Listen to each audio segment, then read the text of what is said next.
Shout out to all you guys that are in the building right now. It is Sunday night. That means tomorrow, Monday. You know what that means in Colombia? It's another holiday. They got another day off in Colombia. Shout out to Colombia. They got another day off work. I told you at least twice a month, Colombia has at least 2 paid holidays, 3-day weekends. So a lot of people in Colombia are in other locations, other countries, other cities, all around the country. Shout out to you guys that are here in the building. We got a great topic tonight. Tonight's topic centers around, is America the greatest country of all time? This is not a hatred towards our home country. We love America, our country, 'tis of thee. Shout out to all you veterans out there. You veterans are just as important as the truck drivers. The truck drivers are just as important as all the shipmen and the dock dudes that work down there when the ships come in, who are just as important as the train operators. Everybody in America has our place in the United States. Those that are white collar, blue collar, shout out to you guys out there. All you ladies that have fought for the right to work like men do. Now you understand what it's like to work all those hours and drive through that traffic. So it is in America. Shout out to all the children that are being raised and getting your moral standards and learning all the skills that you can and growing up with the American dream. We love America. There's nothing that guys that travel have against our country. All that Wi-Fi is looking bad. Let me give that a second. I want to give that Wi-Fi a second to get a little better. Oh, that's looking bad. That's looking bad. Let's see if that's going to get better for you, for your boy. Let's see if that's going to get a little better, a little bit more clear. Maybe just me singing it like that. There we go. It's looking a little better. So be it. All right. But today's topic is about, hopefully that gets better. Today's topic is about, is America the greatest or is it the only great country in the world? Because a lot of times when we talk about America, we quite often say, well, this is what you say, America is the greatest country in the world. Why is that? Well, our first argument is everybody wants to come here. We're going to talk about that. Does everybody want to come to America? Because Americans sell it like that, don't we? We say that everybody wants to come to America. Is that true? Number 2 argument we have everything here. You can live the American dream. All the opportunities are here. Are all the opportunities in America? Is everybody living the American dream? Are most Americans living the American dream? We're going to talk about that today. We're going to watch some videos. We're going to have my man Adrian come up. Maybe Aaron from Passport Bros, but we're going to also have Adrian come up from Fearless Travels. He's going to come up in a little while, and we're going to talk about this. We're going to watch these videos, and tonight's portion that we're going to talk about, because it's going to be a week-long series, is America the greatest country? Let's see if this is true or if it's just some propaganda that's been sold to us over the years. Once again, this is not a hatred video. Every time somebody wants to talk about a topic, people often think that if you talk about it, you must hate that particular person or that particular thing. You do not have to hate something to discuss it. You don't have to hate women to discuss women topic or relationship topics. You don't have to hate certain foods just because you talk about that certain food, and you don't have to hate a country, even if you're discussing that country, because quite often if you talk about America to Americans and you don't like what if Americans don't like what you have to say, what do? We get emotional and we tell people, well, if you don't like it, get out. But for those of us that got out, what's the number 2 thing that they say? Well, if you left, why are you still talking about America? Right? Got 32 people in the building. Click that like button. We like you. Make sure that you like us too. That's what they'll say. If you don't like it here, then leave. And they'll also say, once you leave, why are you still talking about America? If you don't like it here, why are you still? I talk about this particular topic, not for me. I'm already gone.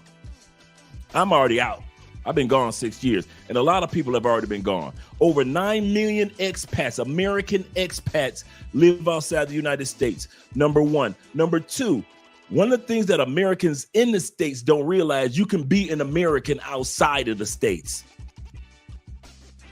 I know that hurts y'all poor little heart to hear that you can still be red, white, and blue, but don't have to necessarily be geographically located in the United States.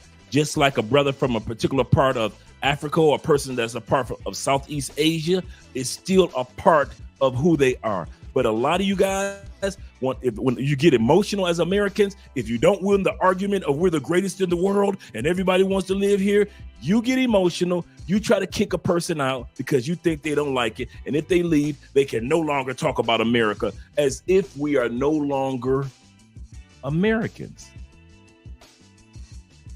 Oh, this is going to be a great video. This video series is dedicated to all of you who are on the fence or in the fork of the road. If you're in the fork of the road of your journey of whether you want to just visit other countries or whether you want to eventually relocate to other countries, this video series is for you. For you guys that are in the fork of the road, should I stay in the States or should I only visit other countries, or should I finally decide to make steps to live in other countries?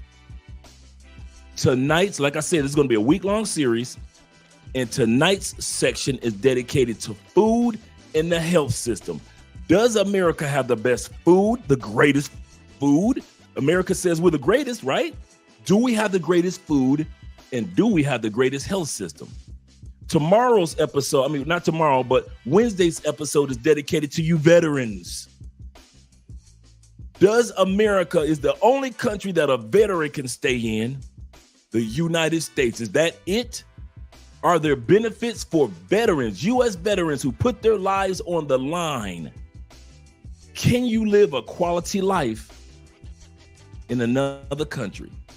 We're going to talk about U.S. veterans on Wednesday episode. So like I said, this is a week-long series. So this Wednesday, be ready to hear a lot of things that veterans who live in other countries have to say about their lives outside the United States, even though they're just as American as those that are still in the States. Make sure you guys hit that like button. Let's go to the super chats, and then we're going to come to the shout out to the rest of you guys. Shout out to my man Will in the building, Ohio players. I keep on forgetting to put Ohio drop in there. So many of you guys here. Happy Sunday, Andrea, and chat. Chat lives matter. Chat lives matter. He says, smash that like button and support Black Male Media. Thank you guys for the cash apps, the super chats. Somebody sent me a cash app today. It was a small donation, but it was appreciated. And someone sent me one the other day. Let me make sure I give you guys the shout out. You guys that shout out. Shout out to Beard's World. Shout out to you in the Bread's World in the building with the $4. Shout out to you. And once again, from the other day, shout out to my man Terrence T-Mac with the $10 cash app. Shout out to you guys.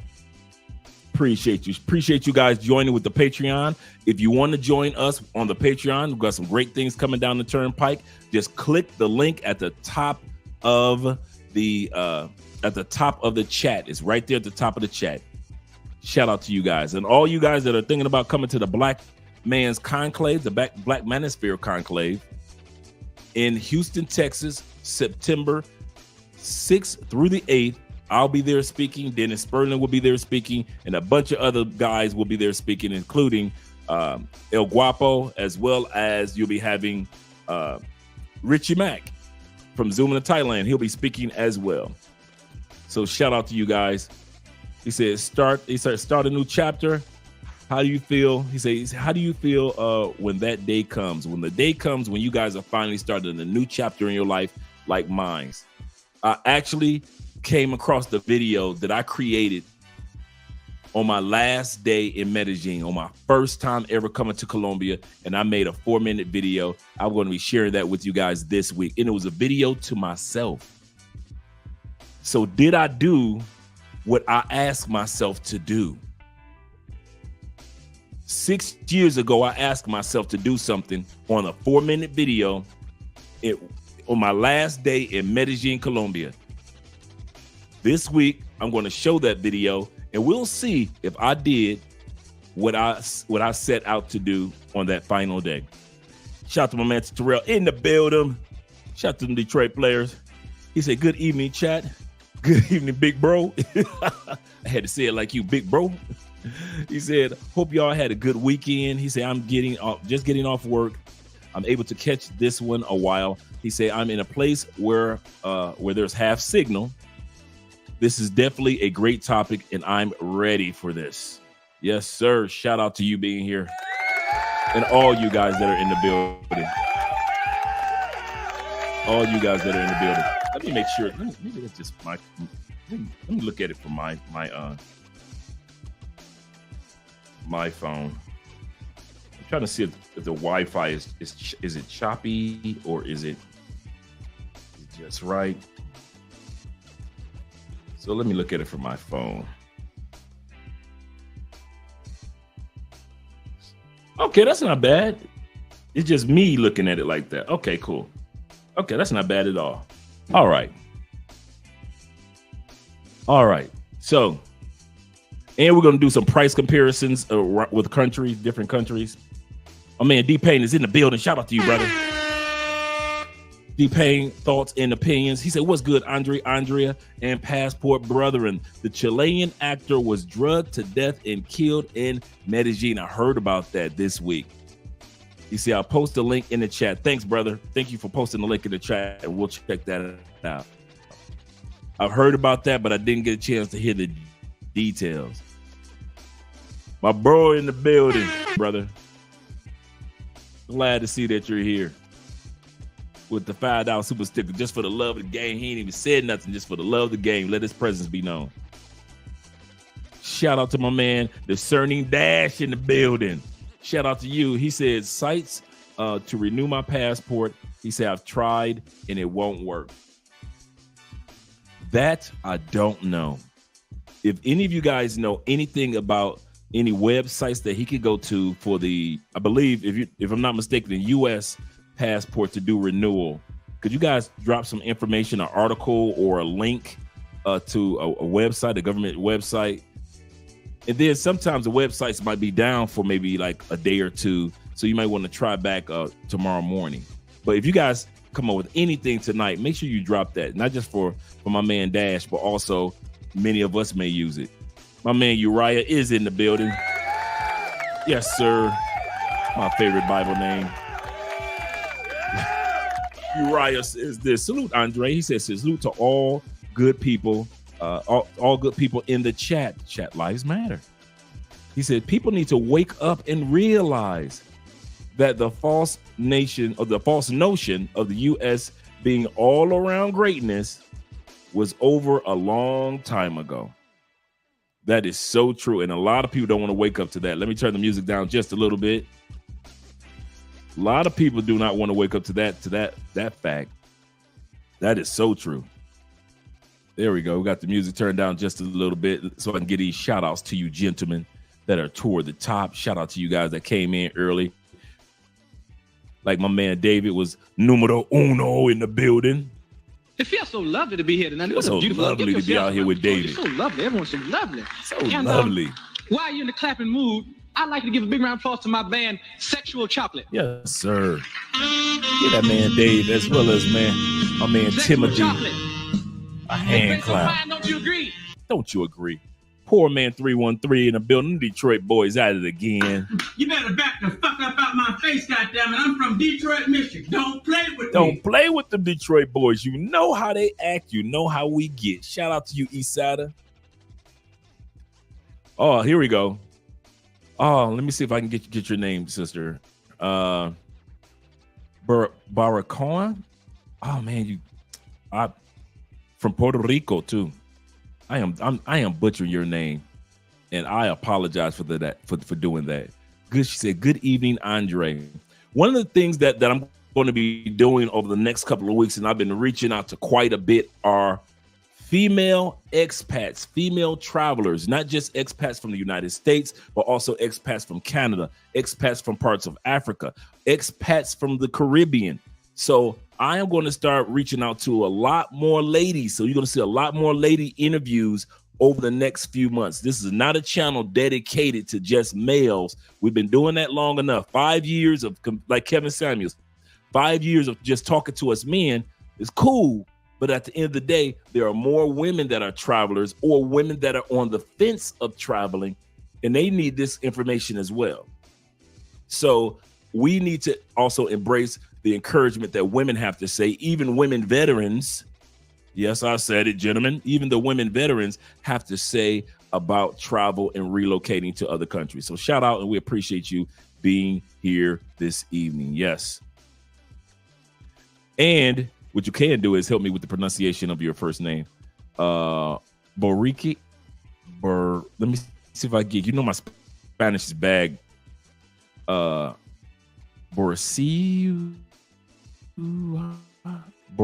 Borsillo. Did I get it right? Hey. Oh, I just butchered it. Just butchered. I know you just. Shout out to my man Victory in the building. My brother.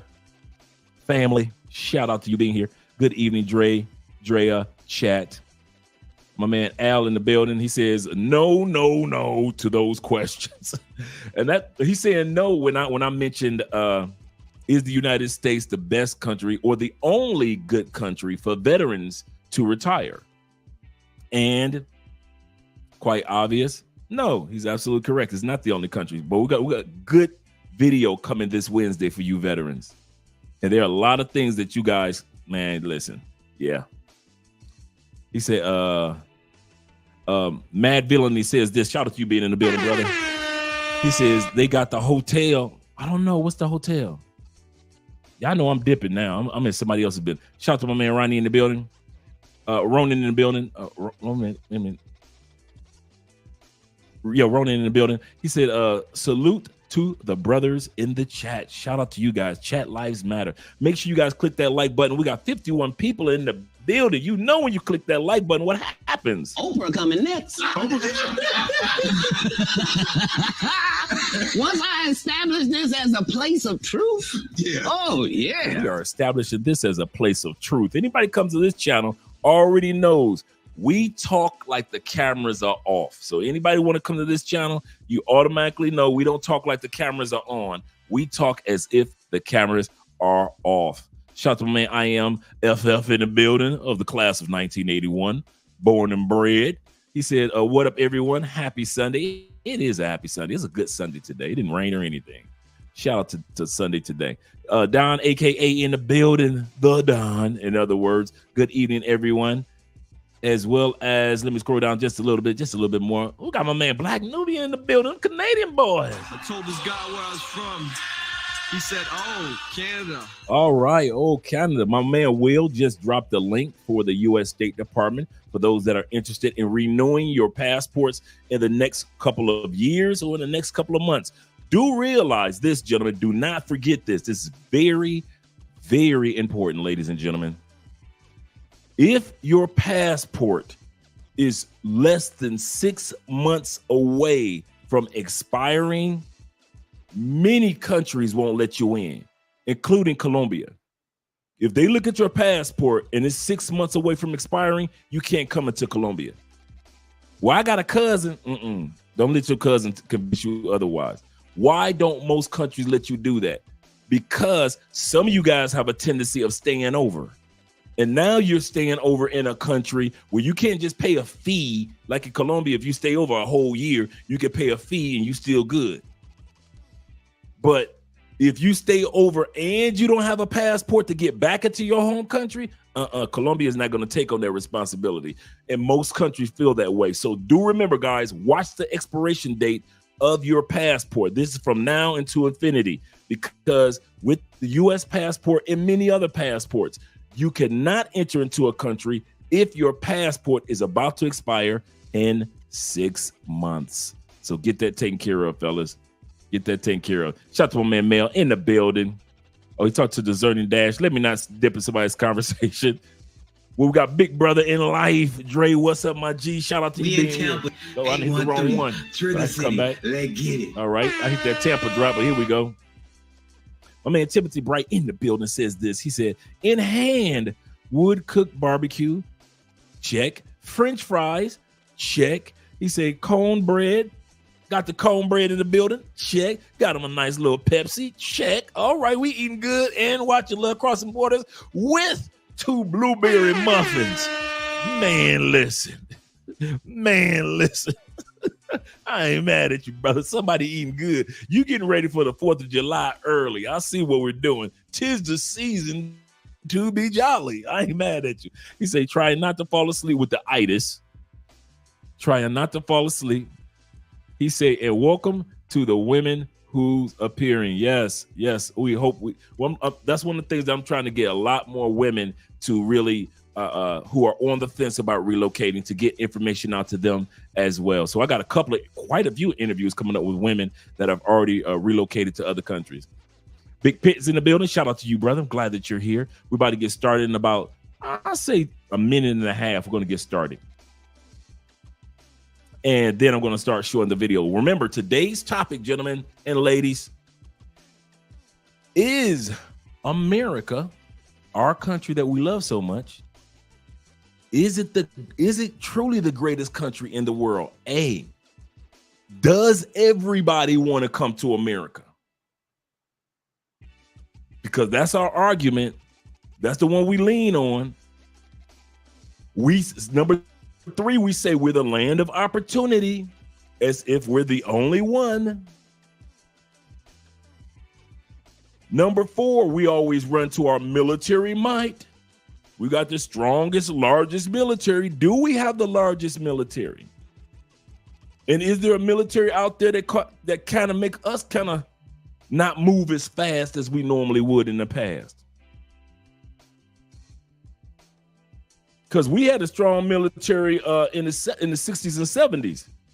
And am I correct? That strong military was not able to overthrow the Vietnamese. We had to back out of that war. Am I not correct? Was there not a war in Afghanistan that we kind of like slid back from? Enough is enough. But yet we have the greatest military. So does having the greatest military automatically mean instant victory? For those that were in the Vietnam War and in the Afghanistan war, many a man will say, I didn't come back home feeling victorious, coming back from those wars. All right, Fearless, give me about a good 5 minutes. You come up in 5 minutes, Fearless. And then you and I get started with watching these videos, and then we'll give commentary, then we'll watch another video. Remember, this is a week-long series. Today's topic is about food. Does America have the best food? And the healthcare system. If America has the best healthcare system, who's number 2? Who's number 3? And if America doesn't, who's number 1? And where does America actually rank when it comes to our healthcare? Because nothing in life is more important than our bodies. All the rest of having a job and making millions of dollars, that's cool. You know, going from rags to riches in America, cool. But if I go to a country where the healthcare is trash, was it worth it going to America and making all that money? I'm serious. If you're an immigrant, you immigrated to the United States, you worked your way up, you did what you need to do, but the food was so unhealthy that they made more money off of you being sick throughout the years because you no longer eat the healthy food that you were eating in your original country, but now you're eating our American food and it's not gelling with your body over the next 20 years. So now all the money that you were making as an immigrant, you got your degree and you came up, you started a business and you taught your kids how to go to school. All that was moot if you're spending most of that money on medical needs. But no one wants to talk about that because nobody wants to talk like that about our country. 'Tis of thee. Shout out to my man Ronan once again. And my man Chalupe the other day. Shout out to you, brother, Mr. 71 himself. He said Panama has a few VA affiliate medical facilities just across the border of Colombia. Yes, right there. Right there. Cali and Panama are literally like this. Cali, Colombia is here. Panama City is right here, right across the water. Literally. Straight up and down. One is on one side of the equator, the other one is on the other side. Yep, so when he says it's not far from Colombia, he's not lying. He said it's pronounced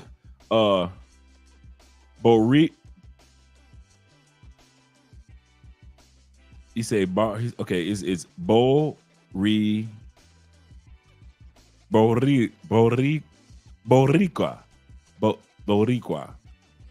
I pronounced it. Oh, okay. Boricua. And I don't have a problem rolling my tongue. Boricua. Hope I got it right this time. Oh, I know you guys are laughing. Have a field day with it. I care not. Timothy says, please check the router. Let me see how we're looking now. Because I'm looking at it live now. It's looking good now. So, I'm freezing a little bit. Okay, there we go. You're right. Let me see if I can change the router real quick, guys. Okay, let's see how that works. Let's see if that one works, because it is being a little choppy.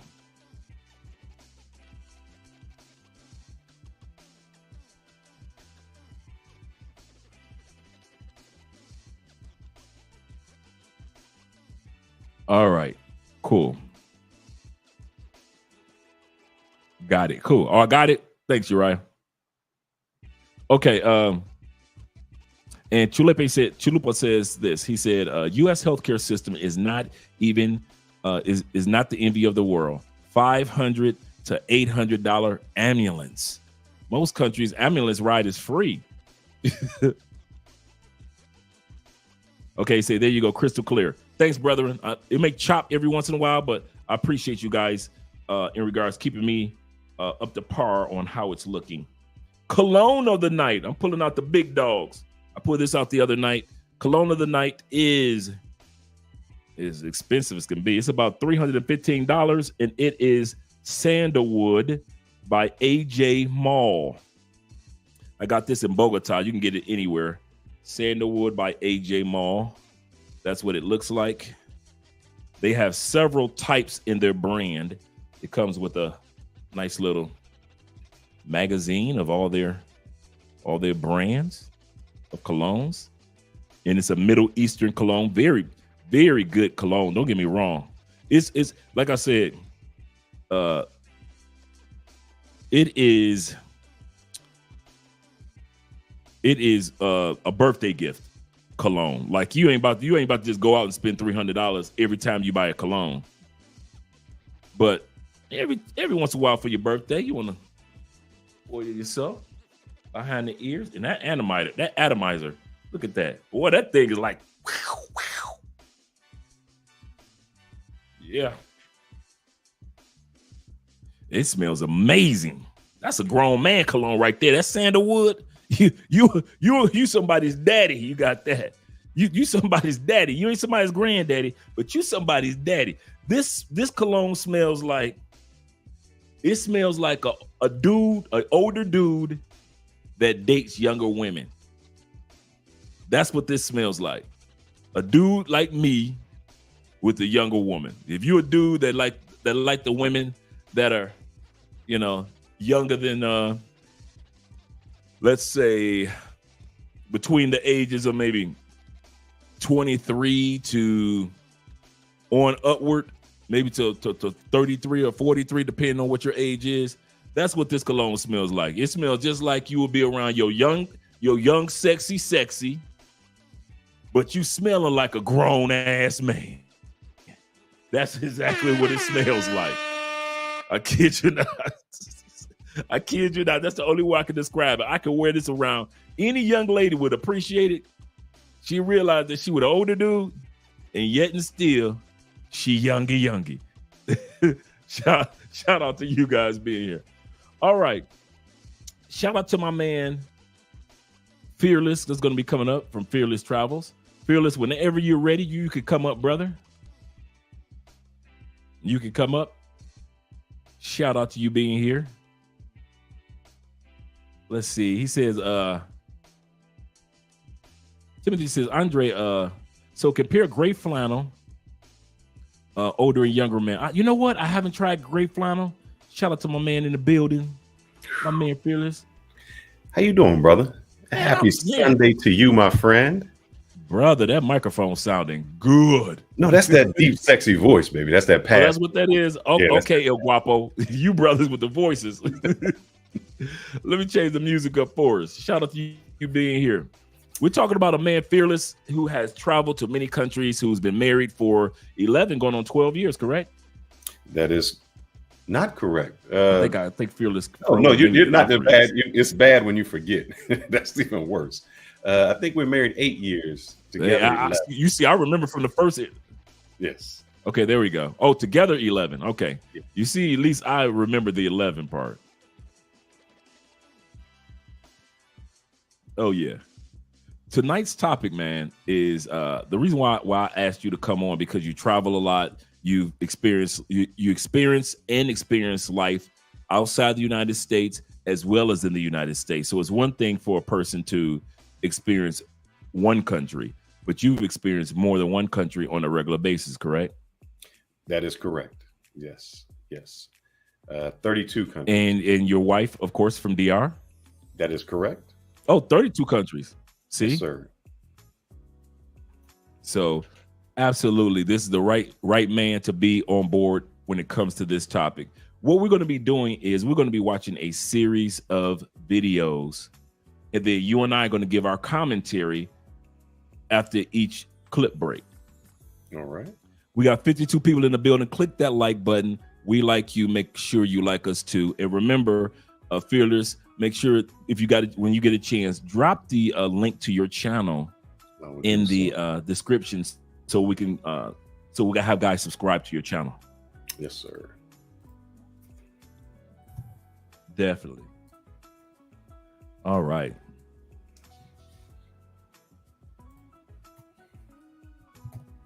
There we go. Yeah, I've got that. See, I need the gold bottle. Yeah, I do. I've got the Ultra Mall, but I don't have the elixir. And you know why I didn't get the elixir? I'm gonna tell you why I didn't get the elixir. I've got so many pineapple colognes.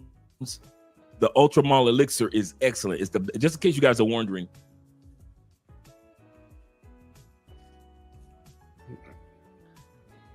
This is Ultra Mall. This is the one that just came out a few years ago. This is kind of like the advanced one, right? Ultra Mall Elixir is the one that looks like this, but it's in a gold bottle with red stripes, right? When I smelled it, it is the best of the best of all of the ones and of all of the flankers. Flankers is like, this is the original, and then it comes out with another flanker, and then it comes out with another flanker. So when you hear they say cologne flankers, that means there's another version of it comes out.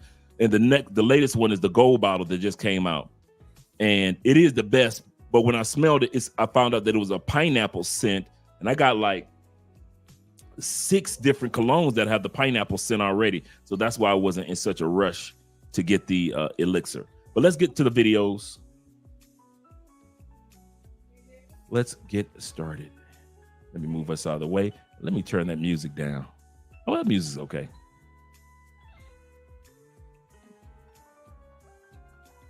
Do you think America is the greatest country in the world? Yes. No. America is the best country in the world, yeah. No. America is the greatest country in the world.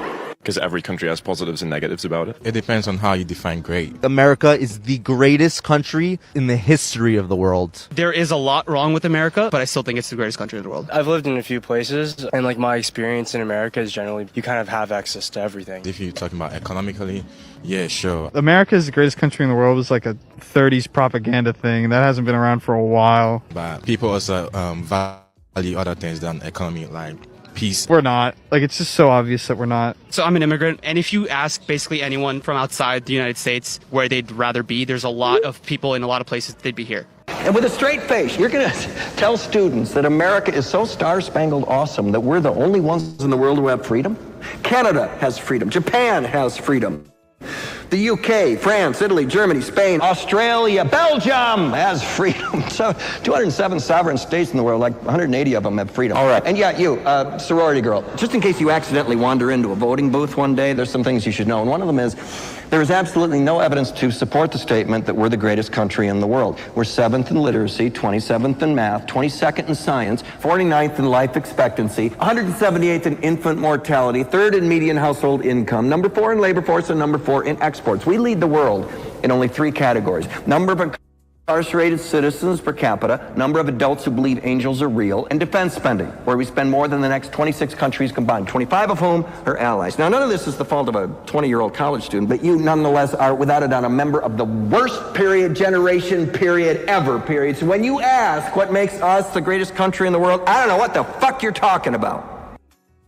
Let's stop right there with the video.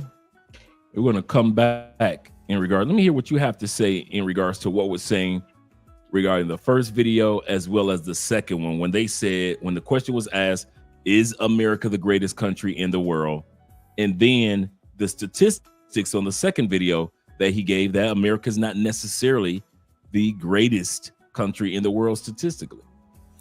What do you have to say? Question. I think what I found is when I've talked to people and I've asked that same question, a lot of the people to answer haven't been out in the United States. So they're comparing something to a place they've never been. So that's an actual problem. When people say, hey, it's the greatest country, where have you been? Nowhere. Or Mexico, that's the furthest they've been, and they're comparing what they see there. The second one, I had to look at some statistics, and it kind of surprised me a little bit where we rank at in the world.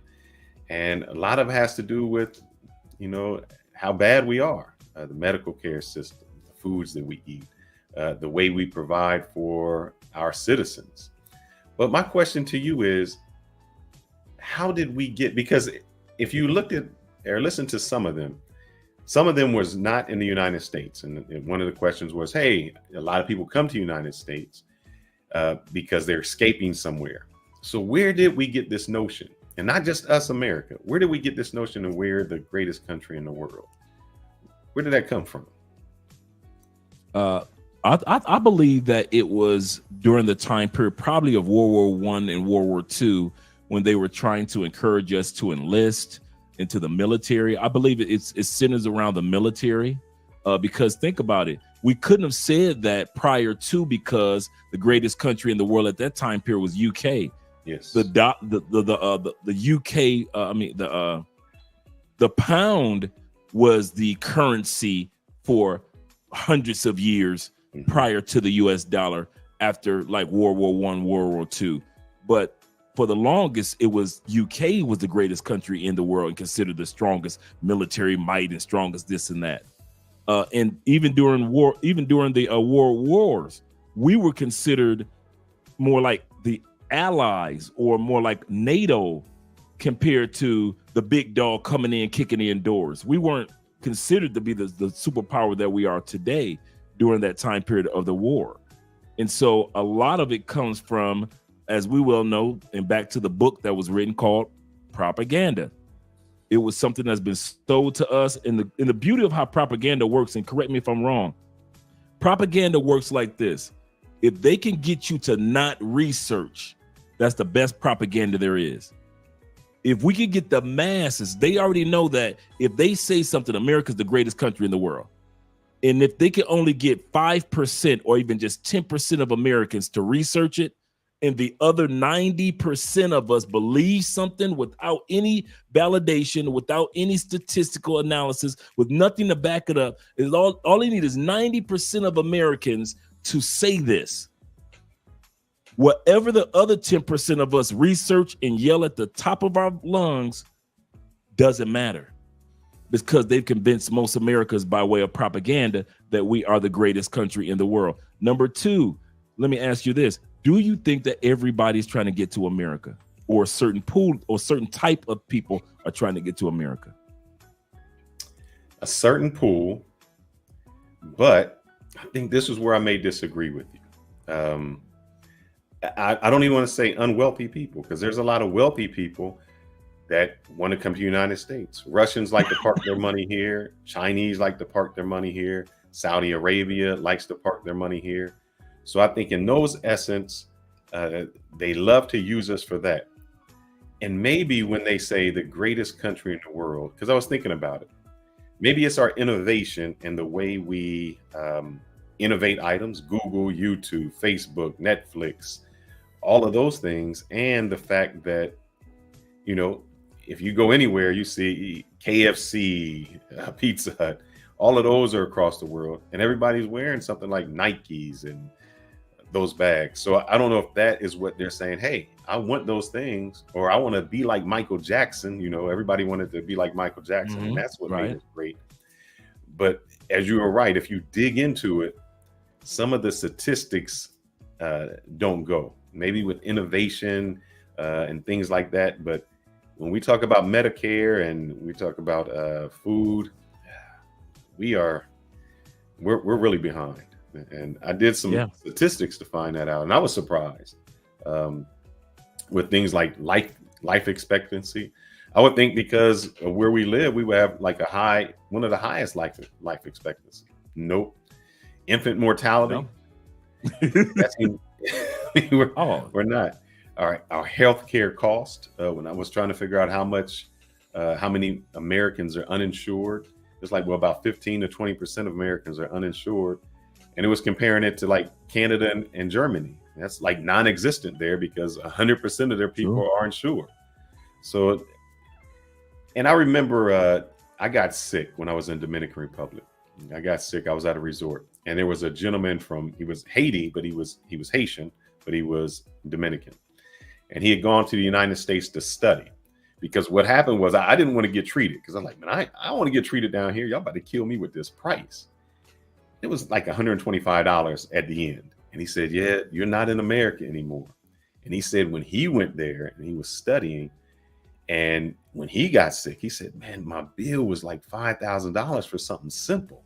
And he just couldn't imagine it, how much we paid for healthcare and how he was just shipped in. It was like, get in, get out. Here's your bill. Conveyor belt. Yes. Conveyor and I've belt. seen that. If you've had any healthcare, like when I've gone down to DR and I've got a checkup, I was surprised at how thorough the checkup was. It's like, man, they're doing everything. It was like you're spending a day there. It wasn't like, hey, I got 20 minutes. Let's run these blood tests and you're out. It was time to talk to you. You know, let's get to the root of the problem. Why are you experiencing this, and what can we do? It was a complete health. And I think because I think capitalism, man, it might have messed us up. It's like it made us who we are, and yet it kind of took the human side away from us, to where we don't treat each other as human as we could when it comes to certain areas, especially medical. We look at it like money can be made, so let's go ahead and rush them in, rush them out. I mean, look at that's a bad comparison I was about to use, but I was about to use something that had to do with COVID. But let's go to David. David said this. Shout out to David. David said America is great for making money, but once that part is, basically taken away, what is America? And I like what another brother said is this. You mentioned innovation.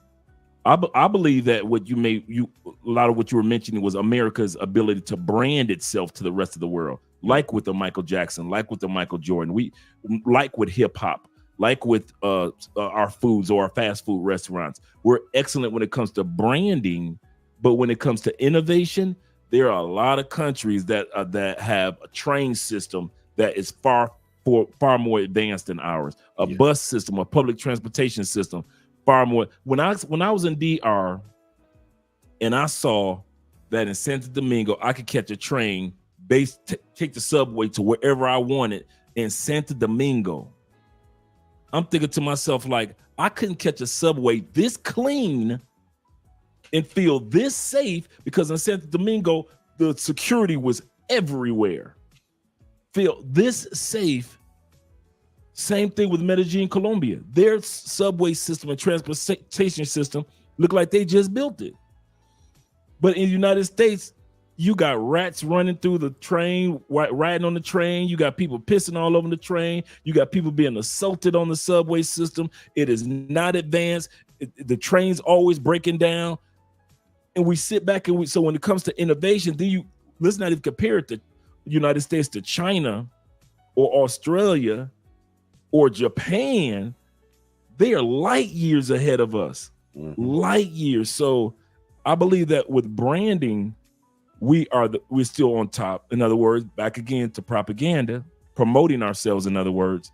But when it comes to innovation, there even just in height, just if you want to Google something, just Google kids in kindergarten in Asian countries and kids in the United States in the United States in kindergarten. The things that they are doing in kindergarten in Asian countries while the kids are still going out to play and have fun is light years ahead of what our children are doing just in kindergarten. Just in kindergarten. So there's a lot of areas that we need to go to and grow to. Let's watch the next set of videos. Remember, our topic today is America the greatest? And the main the subtitle is we're going to be talking about foods, and then we're going to be talking about the healthcare systems. So let's continue on with the videos. People don't understand about living abroad is that it can literally heal you. I'm not kidding when I say that I healed my leaky gut when I moved to Spain. But I think about the thousands of dollars I spent on trainers, gym memberships, nutritionists, chefs, medications, prebiotic, probiotic, organic foods, naturopathic doctors, I would get so frustrated. And here's why. I moved to Spain. I was eating out in Barcelona and I met a Michelin star chef. We were eating at his restaurant and his food was delicious. And I told him I was so surprised because every time I would eat the same exact dish back in the US, I would get so sick. I'll never forget when he told me this. He said, oh, that's because the chemicals that they use in American restaurants are actually banned here in Europe. Probably why it got you sick. Don't they benefit from your sickness in America? Those last words, his whole sentence hit me like a ton of bricks. They benefit from your sickness in America. So trust me when I say, if you're feeling bloated after eating a healthy meal, your stomach is constantly hurting, and feeling anxious and depressed, you're better off spending most of the year outside of the US to heal yourself and spending thousands of dollars on gym memberships, supplements, medications, and doctors desperately looking for answers. If this resonates with you in any way, follow my page for more. I talk about this all the time here. And if you're looking for guidance on how you can live outside of the US for just 90 days just to test it out, come in Playbook. I'll send you my playbook and a step-by-step guide on how you could do that. All right. Shout out to her. We're going to pause right there. What do you think about what she's had to say in regards to America mainly focuses on the benefits of you being sick, the economic benefits of you being sick compared to healing you? Correct. Let's go back to what she was saying, the foods. Europe doesn't get genetically modified food, organism, that GMO, that doesn't go well in Europe. They don't get the artificial additives. Certain beefs that we treated, chicken and beef, you know, that chicken can go from a baby to full grown in like 5 weeks. We put so many hormones in foods that we can't ship them other places. Dyes. Don't let that slide by. Don't let that slide by what you just said, because a lot of guys don't know statistically that's true. American beef, poultry, and pork is illegal to ship to other countries. Yep. No other country will allow Americans to sell them your what you eat every day. That beef, your barbecue that you barbecuing this weekend, that is illegal in many countries. Go ahead, brother. The Chinese, you know, they farm shrimp. The shrimp they get, they ship to us. They get the good shrimp. We get like the byproducts of it. And this is when I knew that we really had a problem. I know you were in Florida. I'm in Texas.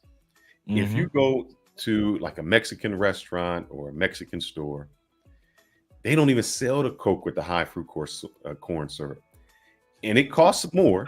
You know, that one costs more, and Mexicans will pay more for that Coke than they will for the cheaper Coke that has the high fructose corn syrup in it. So that lets me know something is bad if you're willing to pay more money for that same product that you're getting because it makes them sick. That's where the crazy part comes in. So, and I know we do it. One issue that we have is, as Americans, we want to have everything all year round. That is strawberries or mangoes or banana. We want to have it all year round. I used to not like mangoes because I would just get mangoes at Kroger's or something. And it was like hard. It was like biting into a hard apple. And when I went out of the country, the gentleman told me, you guys pick the fruit prematurely. Then you put it in a warehouse and hope that it ripens. All the nutrients are in the fruit that stays there and is about to fall off the tree. That's where you get all the nutrients at. We're picking it prematurely and think we're getting something good. So we don't even have the vitamins and minerals in our food, even though you might be thinking you're eating healthy. Like, oh, I'm eating this fruit. I'm eating these vegetables. But them vegetables been sitting in a warehouse for I don't know how long. You know, it's not shipped straight to you. So we really lose out. And when we go out of the country, that's why a lot of people, when they go somewhere and they eat the food, they don't even realize that the food tastes like that. It's like, that's how it's supposed to taste. We have no idea what food is supposed to taste like anymore. They complain about that when they go to DR, when they go to Colombia.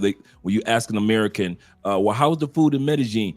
It was bland. I didn't like it. Not realizing if you're an American that's coming to South America or to the Caribbean, you've never eaten healthy food in your life.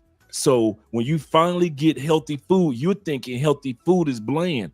But the food that you get in the United States, that chicken you got in the United States, that's why we got to put 12 essential seasonings and everything on it, because to cover up the actual taste of all the chemicals that they put off in there. So now we use seasonings all the time, and we put barbecue sauce and everything on it. But in most countries, if you notice this, they don't put barbecue sauce on their barbecue. The barbecue chicken? Nope.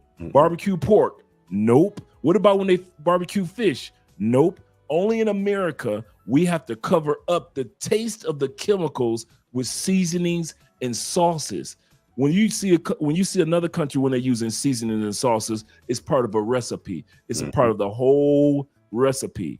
We have to use it on purpose to make foods taste good. So guys, realize when you come to South America or when you go to Europe, food is going to taste different. Another thing that I want to get your commentary on is this before we go to the next video or the super chats. Shout out to you guys being here, and shout out to the new member who just came across, my man BJ in the building. Shout out to you.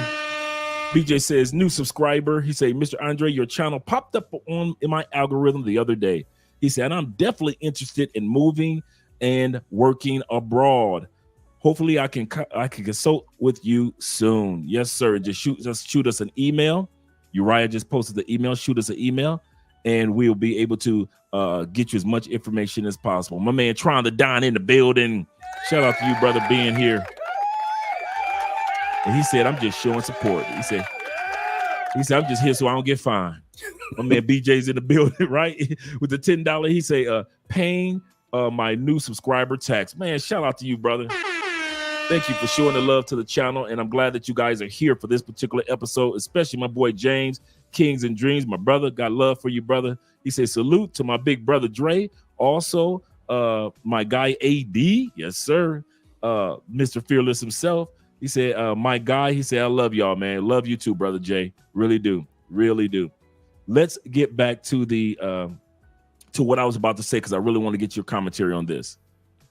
In other countries that you travel to, over 30 plus countries, did you notice that food was not created to last? No. United States put all these preservatives in bread. Just talk about bread, or preservatives in other foods to make it last longer. In Colombia or in other countries, that pineapple was made to last as long as a regular pineapple or apple is supposed to last. A lot of times food on the shelf in Colombia it's a turnover. Means that people buy bread, they replace it. People buy bread, they replace it. To whereas in America, that bread can sit on that shelf for months. Why? Yes. Because it has so many preservatives in it. Yes. Food was never created to last. It was never created to last. It doesn't. You know, when we are used to going shopping like once or twice a month, like, yeah, we just go shopping and get everything. When you go to other countries, they're going like a few times a week, 2, 3, 4 times a week, because they're buying the fruit, the vegetables, all of that stuff is fresh. So you're not keeping plantain. The only time you're keeping plantains long is if you buy them green and you're waiting for them to turn yellow. That's it. Come on, Pastor, preach. That's all you're doing. Preach. Yeah. So it's sad that we do that we can buy something and it lasts. Keep talking. Keep talking. In other countries, you'll never have that. When I was out of the country, one of the things that I thought, I grew up. You get some steak, what you got to put on it? Some A1 sauce. You got to put something on it. Man, they were so offended when I was out of the country, when I was in Latin America, trying to put some of that on the steak. They didn't even know what that was. A1 sauce. It's like, no, we cook it. It's seasoned. You don't need anything. If you need to put some A1 sauce or something on a steak, that means it's not good steak. They want you to taste the flavor of the food. Another thing for you guys that drink, I have a little bar in the house I like to serve up. So when I've made pina coladas or something, what do? I go to the store, I get the mix, I get, that pina colada mix. I take that mix and then put that with a shot of alcohol and mix it up. Then you can taste all the syrup in that alcoholic beverage. When I went to Cuba and they made me a drink with pineapple, ginger, no syrup, nothing at all. You can actually taste every ingredient. Like you sip, and it's weird. I'm not like the food connoisseur, but you sip it, you taste it, and you're like, oh, that's the pineapple. Oh, did you taste that? That's the ginger. Oh, it's like as it's going down, your taste buds are feeling each flavor that you do. And I've never had that experience in the United States where it's just, this is the food, and you cannot, whatever food they have is that food. You don't taste the ingredients in the food. In other countries, you taste what is in the food. It's like, oh, that ingredient. We just throw something together and, whatever soup comes out, that's what it is.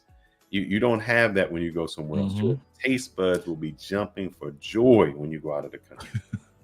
That's true. And I'm glad that you mentioned that, because I just so happened to grab a pineapple. And this pineapple is just how pineapples come off the plant. And you wait a few days for it to go from green to the yellow pineapple.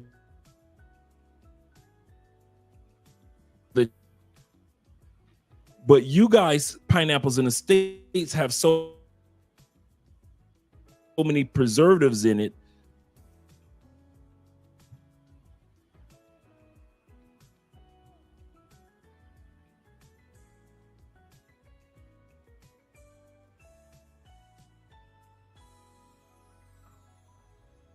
Okay, there we go. Looks like we're back. I froze for a second. Because they don't want you to get that information. My point is, I know, right? By the time you get this yellow, it's the same color as the pineapple that you guys get in the States, but without all those preservatives in it. When a pineapple is really juicy, because you'll be able to feel the juices at the bottom. You start feeling the juices, then you start, okay, now it's really time to chop this up. Now it's juicy and it's ripe, but right now it's still green at the top of it. It's set up to be like that. That's how plants naturally are. You wait for them to ripen. That's right. This right here, bag of milk.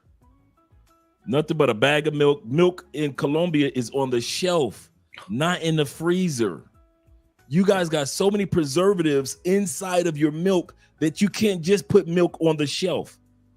All you do is just open this up and just put it inside of a pitcher, and now you pour it in a pitcher, or you have a big jar and you pour it in. But your milk, when you go to in Colombia and many other countries, your milk is not in the freezer.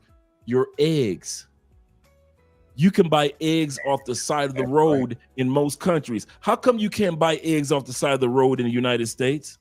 When the last time you saw somebody in the United States just with carts eggs and be able to sell them at the fruit market next to the fruit and the fresh meat? Never. I've never. Okay. This is my fault this evening, gentlemen. Maybe if I close this window for right now, maybe that'll help. Okay. You are right, man. With the eggs. All right. So here's the thing. This blew my mind, and I'm sorry. I'm sorry to interrupt you, but this blew my mind. There was a friend of mine that I used to work with. He had a farm, and he would raise the chickens. And he'd say, "Hey, do you want me to bring in some eggs?" I guess he gets a lot. And they weren't refrigerated. So I'm like, bro, what? Why ain't my eggs refrigerated? He's like, oh no. He said, when they go through that process and they wash them and all of that, they really take off the outer layer of the shell. It makes it porous. And that's how bacteria gets in. And that salmonella poisoning and all that, that's because of the egg sitting out and they've washed it. You don't get that in other countries. They don't do it. That's number one. Number two, I cracked a store-bought egg and the egg he gave me. They look, you talking about a yellow egg yolk? It is yellow, man. That egg is completely different. It tastes completely different. And it's weird, because I grew up, I try to do the protein. I'm eating the eggs. I do all that. Completely different, man. I mean, the way it tastes, the flavor. And that's just the egg. I mean, it's a weird thing to say that the eggs taste like that, but the color of the eggs, the taste of the egg, texture. And that lets you know there's something going on with the food we're eating, man. I don't know if you have the video, but I had looked at a video a little while ago. And this isn't not Latin America, guys. A girl had a Heinz ketchup sauce. I remember that commercial. Yep. I mean, that video. And she said, we got tomato, vinegar, salt. And it was like 4 ingredients. Then it took on the back of the Heinz ketchup. Yep. It took the one from the United States. It was stuff you couldn't even pronounce. Sugar, all of these things in the ketchup. And she says, that ketchup that you have cannot be sold in Canada. So my question is, they can make a product. They can send it right across the border, whether it's north or south. Why are they feeding them much better food than they would feed us? And we're in the United States. It would seem, that we would get the better food and everybody else would get the garbage. But that's reverse in the United States. They give us the garbage and everybody else gets something better. I don't understand that. And I'm looking at what Theo wrote earlier. Theo, shout to Theo Woff in the building. Theo says this. He said, even the women taste better also. Hey. This is true. He ain't lying. The pH balance, all of those things it is in your body, that those chemicals come out. Now, you know why? I tell you what. You know how you can tell, like, I know I go to the gym like the day after New Year's, and you can tell who is out partying. Why? Because their body sweats all that stuff off. All those poisons get sweated out. That's why they say, hey, go to the sauna. I was listening to one guy say one thing. I think it was even Crazy Charleston White. He was saying this. He said, we stay in the air conditioning all day. He said, we're in the air conditioning. We don't go outside. He said, he's talking about his grandmother. He said, she's 90-something years old. I remember I watched that the other day. No AC. She's in the house sweating, getting all the impurities out of her system. She's in the sunlight. We don't do that. We don't go out to the sunlight. And I bet you this. I bet you, if you Black, next time you go get your physical, request a vitamin D. And I bet your supplementation for vitamin D is so low. It causes depression. It causes everything else because you have low vitamin D. Because we're not outside enough. We're not absorbing it enough. We're scared of it. We've been scared to say, oh, we can't get it. No. Go out and you'll see how low your vitamin D is. And then look up how important vitamin D is to your immune system and everything else. And you'll see how we've been lied to. That may work for someone of a lighter skin complexion, a white or Caucasian. That same advice does not work for Black people. No, we got to have the sun. Yep. That's so true. Shout out to Life with Hades being here. Maria in the building. Shout out to you being here, young lady. I'm glad to see you here. Hope everything is going great with you. And Maria, do me a favor, drop the link to your YouTube channel so guys can support your channel as well. And speaking of support, shout out to Kings and Dreams for gifting a membership to the channel. Shout out to you, brother. Glad that you've done that. We got Theo also saying, he say, women abroad taste better and are fresher also. Full of 8 essential vitamins and minerals. They're part of a complete breakfast. Correct. Oh, yeah. The ladies in other countries. Yes, bro. Certain smells, certain scents you don't smell off of their bodies because they don't have those chemicals coming off their pores like men in the States do. So, and many women in the States do. Not coming at you, ladies. So don't think that we're coming at you. But what we're saying is there's a chemical makeup that you can kind of tell and kind of smell that you're from the West. Mm-hmm. The Ultimate Warrior says this with the $4.99. He said, I snack on fruits overseas. Yes, sir. Yep. He said, it's so expensive to live healthy in the USA. It is expensive. Let me address him. And I want to address 2 points. There's a gentleman who put something in your chat. And this is a shout out to a Big Pit. And we're going to address this. Big Pit said, my doctor just put me on vitamin D. Think of how much BS that is, man. Your vitamin D is right outside. It's the summertime. You got free vitamin D. So what you were talking about before, Andrew, was that Andre, I'm sorry, my brother. I got Andrew. No problem. What you were talking about before, Andre, was they don't treat the problem.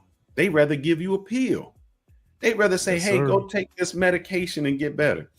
Your doctor should have told you, sir, the best time, dude, get you a morning walk outside. When the rays are up right in the morning, you get your vitamin D. Make sure that's it. There. Instead, what they do is say, here, take this pill to heal you.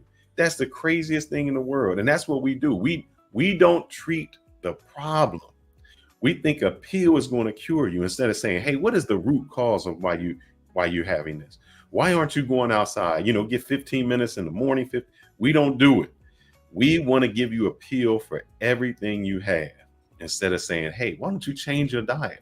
Why don't you add some more water to your supplementation? Why don't you walk up the stairs instead of driving everywhere? We don't do that. Whenever I'm in the United States, I have to wear my watch just to make sure I'm trying to get 10,000. When I'm out of the country, it's not even. I'm getting 10,000, as they used to say in the Army. I do more before 9 a.m. than most people do all day. That's how it is. I'm getting steps without even knowing I'm getting steps, just because that's how it is. You're walking, you're outside, you're going places. Here, we are so accustomed to being locked in this air conditioner, not sweating, not getting those impurities out, none of those things, that it's bad. Even on our skin, we love the hot water.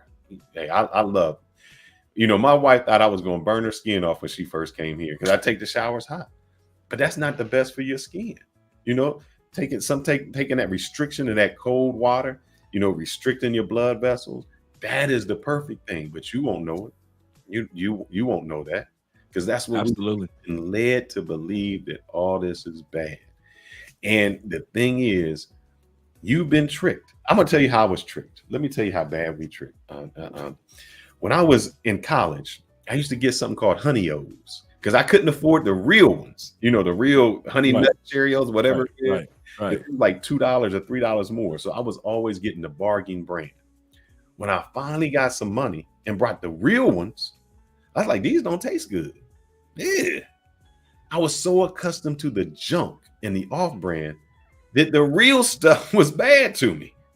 And so when you guys go out and you're starting to taste chicken that is real chicken, food that is real food, your mind is going to play tricks on you. And your mind is going to say, this doesn't taste good because you've been injected with the hormones, all of the soy, and you wonder why.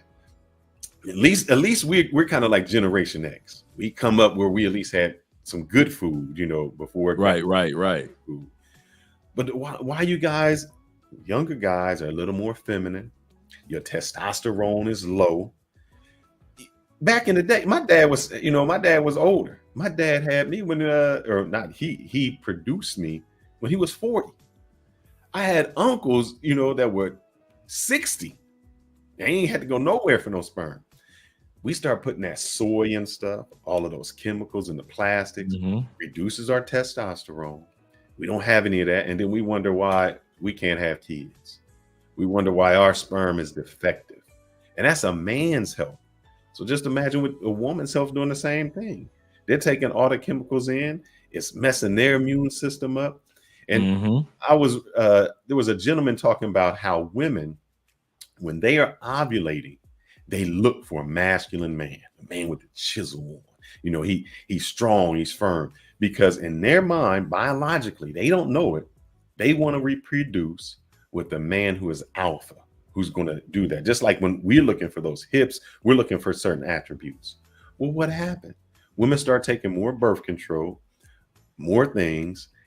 Now they don't have the same ovulation. They start going toward feminine men because they aren't attracted to the masculine men anymore. They're attracted to more feminine men. So everything we're putting in our system is wrecking us, man. It is wrecking us, brother. Kings and Dreams just asked us a few minutes ago, and we had touched on this before you came on, Jay, about Coca-Cola. We were talking about how the ingredients, realize this, the ingredients for many of the snacks, the drinks, and things like that, this is the crazy part, from the same company that's producing it or manufacturing it in the United States, literally has a different recipe for different countries. So the Coca-Cola that you are drinking in the United States is not the same Coca-Cola that's in Mexico, Colombia, and other locations. Just if you guys want to do something before you come to Colombia, turn around the bottle of Coca-Cola when you got your store and take a screenshot.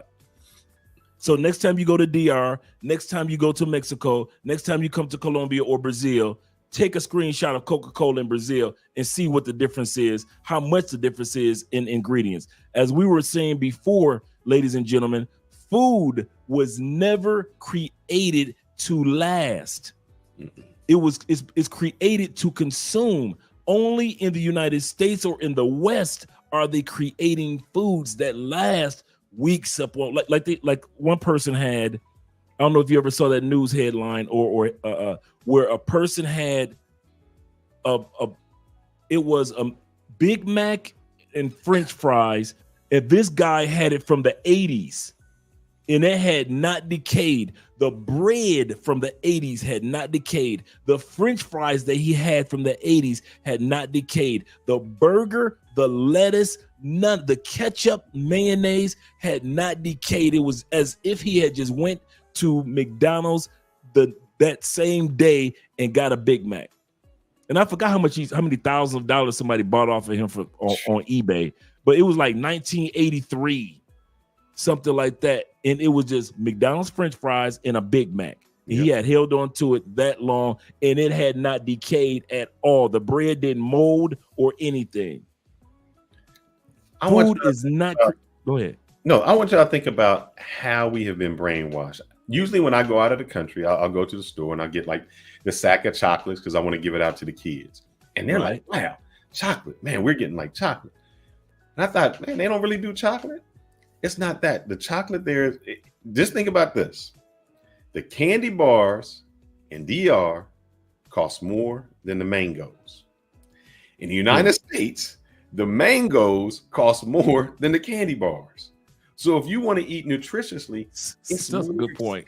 In the United States, where there people are saying, you know what? Oh, you want a snack? Your snack is fruit. Oh, you want another snack? Give me some plantains, things like that are nutritious. When we want a snack, it's everything that has to do with sugar, sweets, anything like that. It's all bad. And we are willing to pay for the bad. They are getting something good. And we've been tricked in our mind to think that we're getting something good when we say, hey, give me that Oreo, or hey, give me those chips, or give me that. Even that, look, even this, brother, when I was in DR, we brought back like about 3 or 4 bags of the plantain chips, man, where they would slice the can. It was like potato chips, but natural plantains. It was just sliced, a little bit of salt on it. That's it. I know exactly what you're talking about. We got them here in Colombia. Yep, nothing like this. In a clear bag. In clear bags. Clear bag. Hey, we get the worst. We get now. You look on there, it says plantains, salt. You go to That's get Doritos. Oh man, you don't know what is in those Doritos. They've been tricking us that long. The other countries don't go through what we go through, man. We are getting poisoned.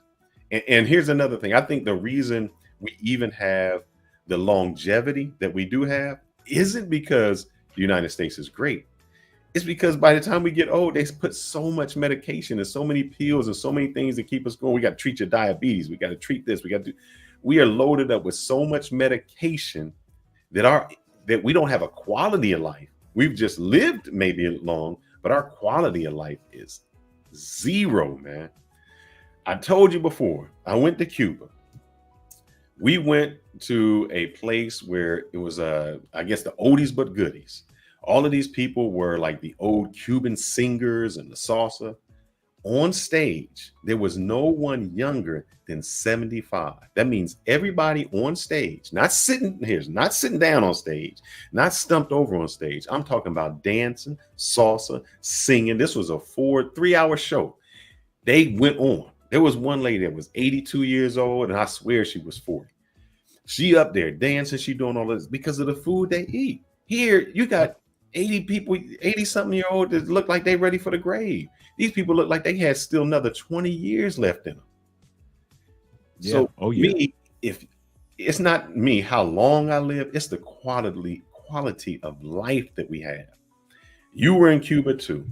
How many obese people did you see in Cuba? How many? What was the type of people? Obese, fat. No. You don't see. No, you're not gonna see that. No, that's no. No, back in the day, now it's changed now because America, we bring processed food anywhere. When I used to go to Colombia, this would be early 2000s. Same with DR, same in all the Latin American countries. You know how I knew that if they were Latino, but you know how I knew if it was a Latino that lived in the United States and was visiting their family? Because they was fat. Yep. That's how you know that person lives in the United States. They just there visiting. Because when they get around their family, none of their family's fat. It's all in. I used to date this girl. She's like, yeah, it's just something in the water in the United States. I was like, nah, baby, it ain't the water. It's that food you eat. You know, I didn't recognize Andrea's best friend. She got caught in the States during COVID. She was there for, and this is a sister. She got caught there for a conference. She was called there to be like the Afro-Colombian representative for Colombia, for the sisterhood. So it was this Black women's convention, and COVID had hit while she was over there for the convention. So she got stuck the whole year in the United States. Bruh. Andrea would have me talking one day, and she was going through her phone, and I was like, who was that? She said, that's so. I say, what? Who was that?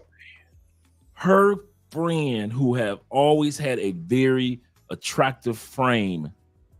I didn't recognize her at all. It was like they were on the beach and she wasn't even facing the camera. I was like, who was that? I say, that's your girl looking like that? She had only been in the States for like 9 months to a year. That's all it took for her to blow up. And some people could say, well, it was COVID. Everybody was in the house. In the United States, y'all wasn't in the house. That's the last thing that y'all was doing. Every state was doing something different.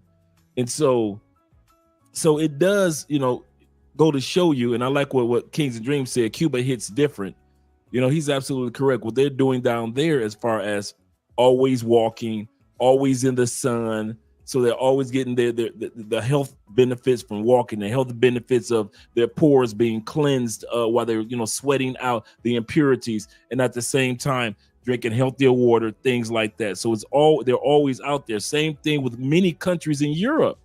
We don't even have to go to Cuba. Many countries in Europe have bike lanes, rent a bike, rent a scooter, always have you outdoors.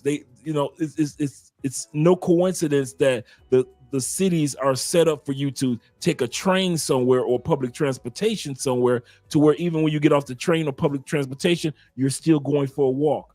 You're walking up hills in Italy. You're walking down hills in Greece. You're walking around the streets of UK. So you're always in walking mode and using energy. To whereas in the United States, you go from your car, you go to your desk. You go from your desk, you go sit down for lunch break instead of going to a park for a walk. You sit down, do your lunch break. Then you go back to your desk and sit down for a few hours. Then you go sit in your car for about 30 minutes to 2 hours, depending on what the traffic is like. And then you go home tired and you sit down for the rest of the day, year in, year out. So let's before you go any further, let me let you go ahead and finish what you're about to say, and then we're gonna go to the next videos. I want to think about your kids when you're growing up. The kids I see grew up with Pop-Tarts. Come on, with Lego My Eggo waffles with a whole bunch of syrup on it. I had, you get the milk where you put all the chocolate syrup to get your chocolate milk. Kids in other countries don't grow up like that, man. Also, you talked about lunch. How many times when you was in the United States, you said you worked at the school and you're like, man, I got a meeting. Right. You hear eating lunch as fast as you don't even taste the food. You just down in whatever lunch, whatever burger you got.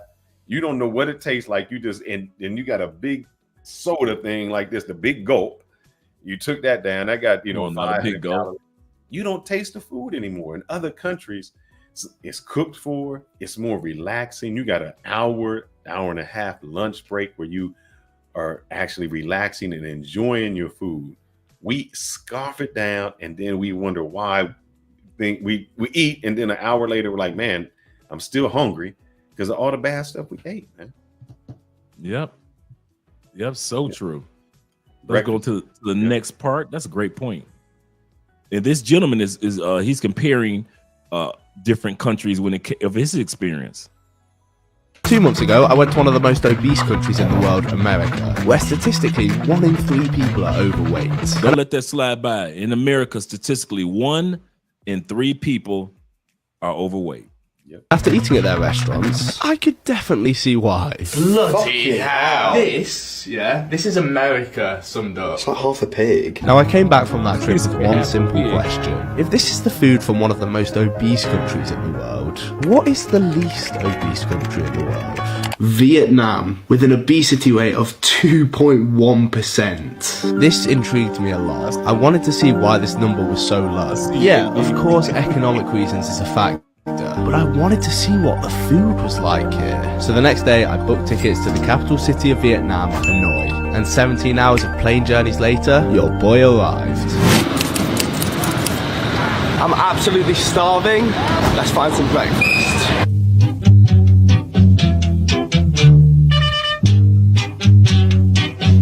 Can I get this, please?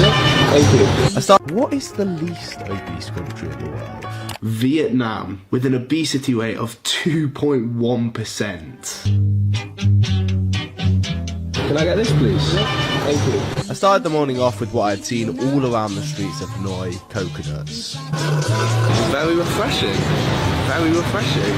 Yes, the coconuts were lovely and refreshing, however, they only had 19 calories inside. So I needed to find some actual proper food.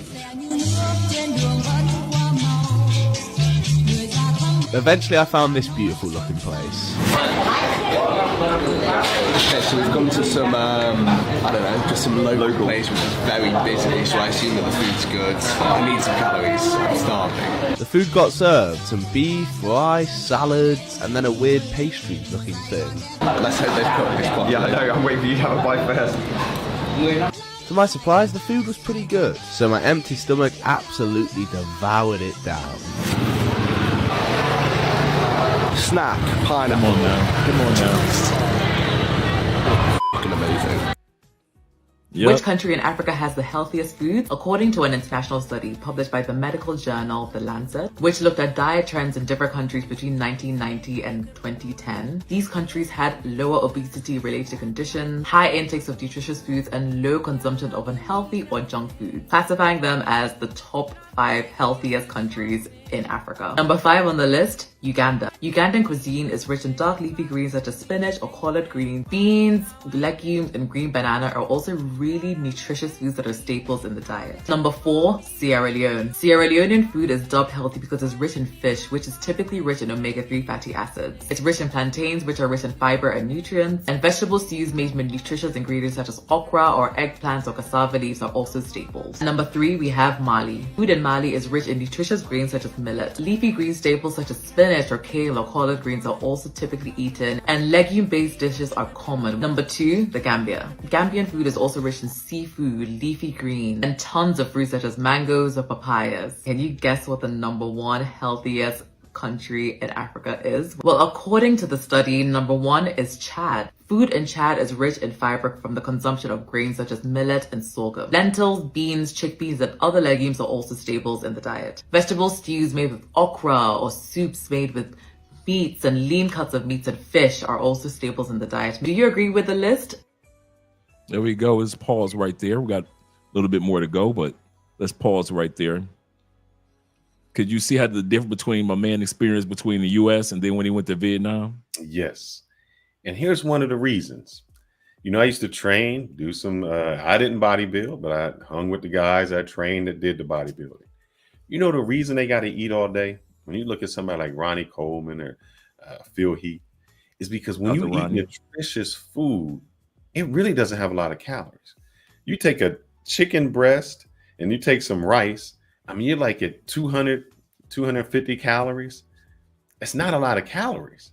You know, you can take a dozen eggs. They got about 60 calories. So you can take a dozen eggs, cook a dozen eggs and be at 600 calories. You can eat a burger and be at 1,000.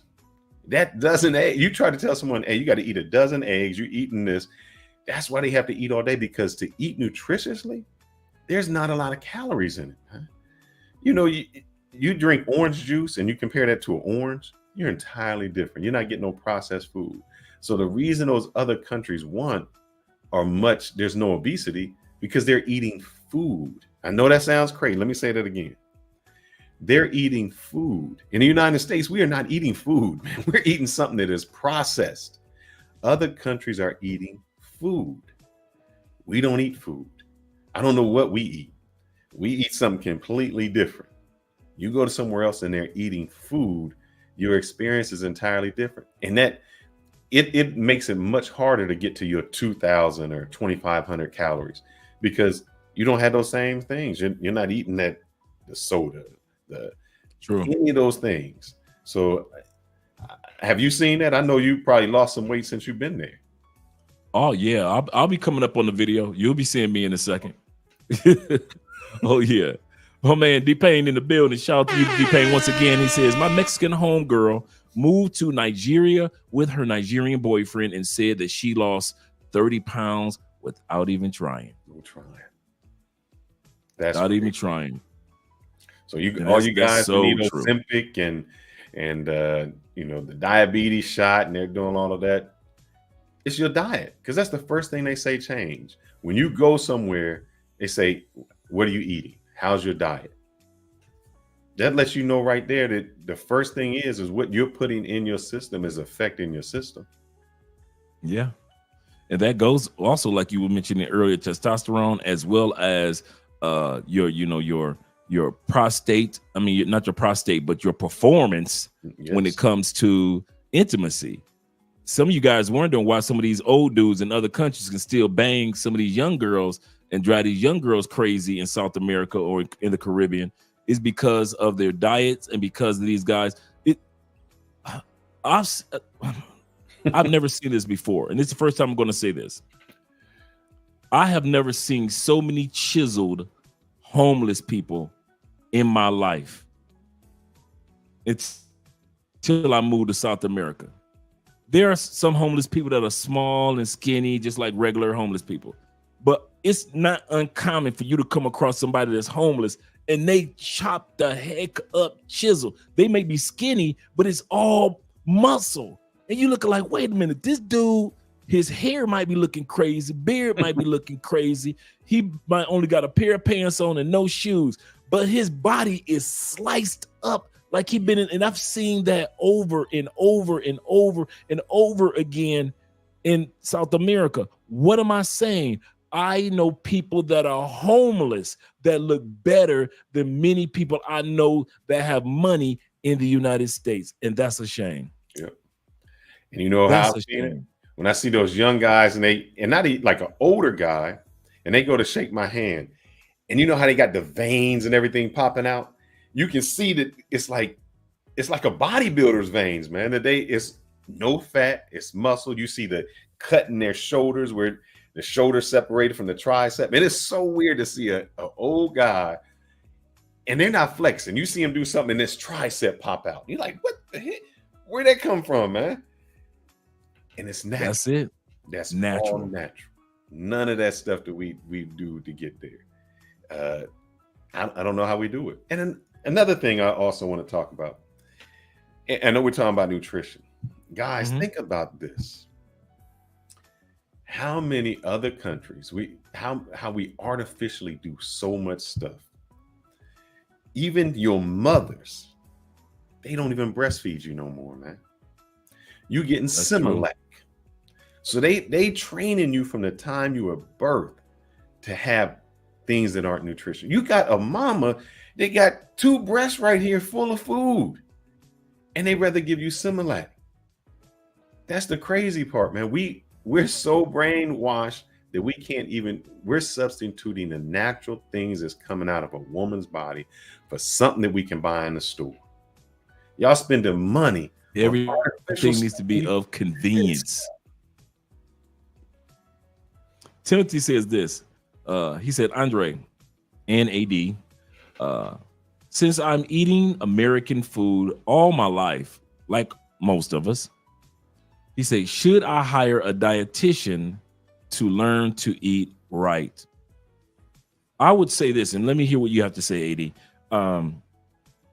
I would say start not necessarily with a dietitian, but start doing research on what foods that are in the States that work well with you, and which ones in the States that you need to let go of. Because they're like Aaron said, it's kind of funny. He's right. If you see, we drive past the Korean store. We drive past the Chinese grocery store. We drive past. You guys are in Walmart all the time. There's a section for the Latin people section. There's only healthy Latin food, and you will walk. Brother, I didn't even realize there was a Latin section in most grocery stores until I moved to South America and went back to America. And guess what section is the only section that I eat out of in Walmart now? Yep. Latin section. Mainly the Latin section. So I'm like, okay, they got plantain. Let me go ahead and get that. Oh, they got this over here. All these Latin all the recipes that I know, I can eat and enjoy, and just don't have to only eat from the American sections, but those other sections and those other grocery stores that you drive past that have really healthy foods, because they make sure that their food comes directly from their country.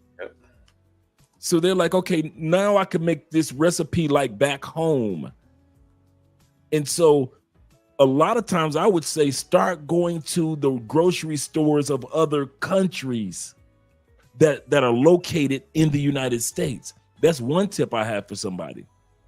But like AD was saying, get out and get some sun. Get out and start exercising, start walking. I'm not saying that you're a big person, but even if you're a person that's fit, if you're not getting the correct amount of melanin into your system and the correct amount of the vitamin D into your body, it doesn't matter how fit you look on the outside. There's still some things that you need to acquire from the sun, from exercise, from not only sweating in the gym, but sweating just in general to release all the impurities that should not be in your body from the foods that we eat. Even our dress. The farmers. I was doing a farmer's market too. Go ahead, brother. Even the way we dress. The way we dress is to give the illusion that we aren't fat. Remember, we used to have the baggy clothes, t-shirts, the extra large. That's to cover us up because we fat.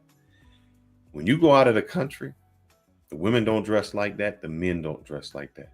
It's fitted clothes, fits to your body, contours to your body. You'll see entirely different because their body shape is entirely different than our body shape. You don't see that when you go out. So that's, you know, one of the crazy parts, that even how we dress is to hide how we look because we that obese. That is so true. It's Polary was me. It probably was me. I like that. Shout out to you, brother. My face, goddammit. I'm from Detroit, Michigan. Don't play with me. Shout out to us Detroit boys, but I didn't mean to hit that one. It probably was me. I like that name. He said, I lost 7 pounds in a week, every time I go to DR in Colombia, and I don't even have to work out. He said, I had debilitating. There we go. Debilitating migraines. Oh man, I had a migraine one time. For you guys that deal with migraines on a regular, hats off. He said I had migraines. He said since the army, and even those are less frequent while I'm overseas. While this man is overseas, just like the woman at the beginning of the video, she said, eating overseas will literally save your life. I kid you not. If it were, I like what there's a black doctor, young guy who's going, his channel is blown up. He's almost like 1 million subscribers right now on YouTube, young dude. And he gives advice. And the first bit of advice that they said, what if you caught cancer? What would you do? Any type of cancer, what would you do?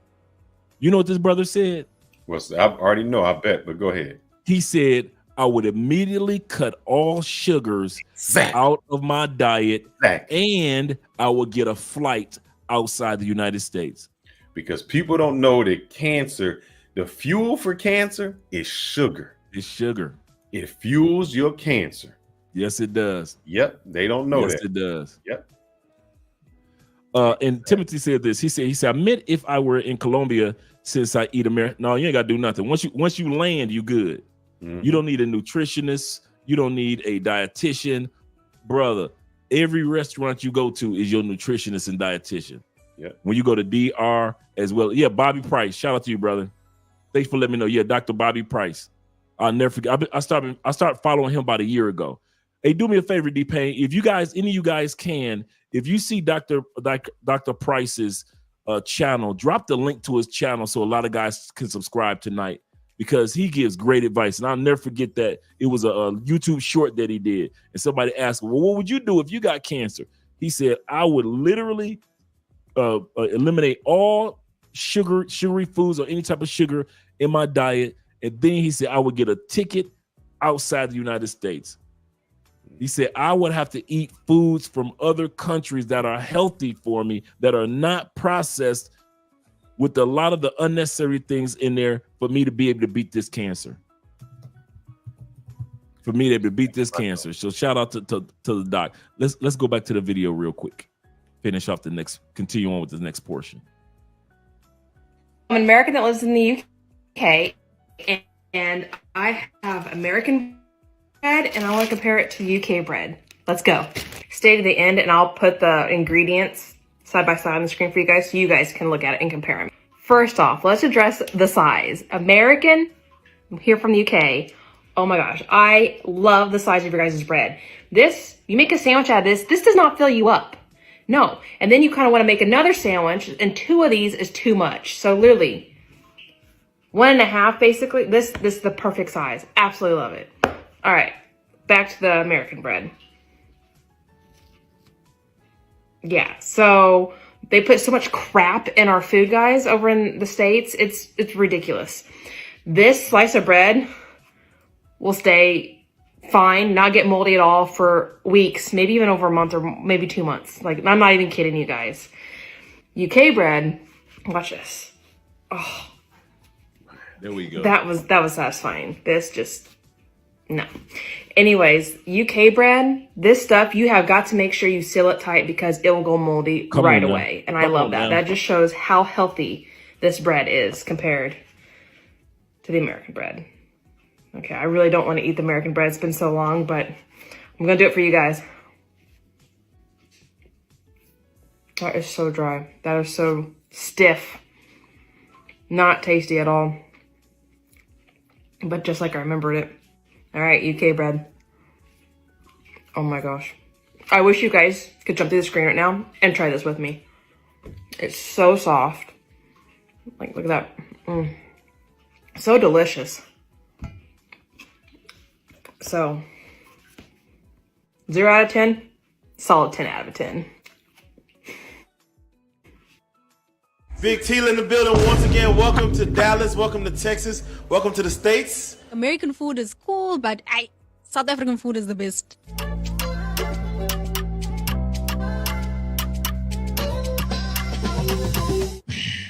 I used to weigh 500 pounds. 500. All right, 500 pounds. Okay, somebody Google a picture. Put Google a picture of what I used to look like. That's your boy. For all you guys that never saw me coming to before I started coming to Colombia, that's me in Tampa, Florida. I was 285 pounds. As I started coming to Colombia and started realizing how healthy the foods were, as I'm exercising, as I walked, you guys can tell the difference between when I was in the States and in Colombia. So when I tell you guys that, yeah, your boy was a big boy. Was a big boy. That picture I took, I forget what year it was. That was I think it was Clearwater Beach.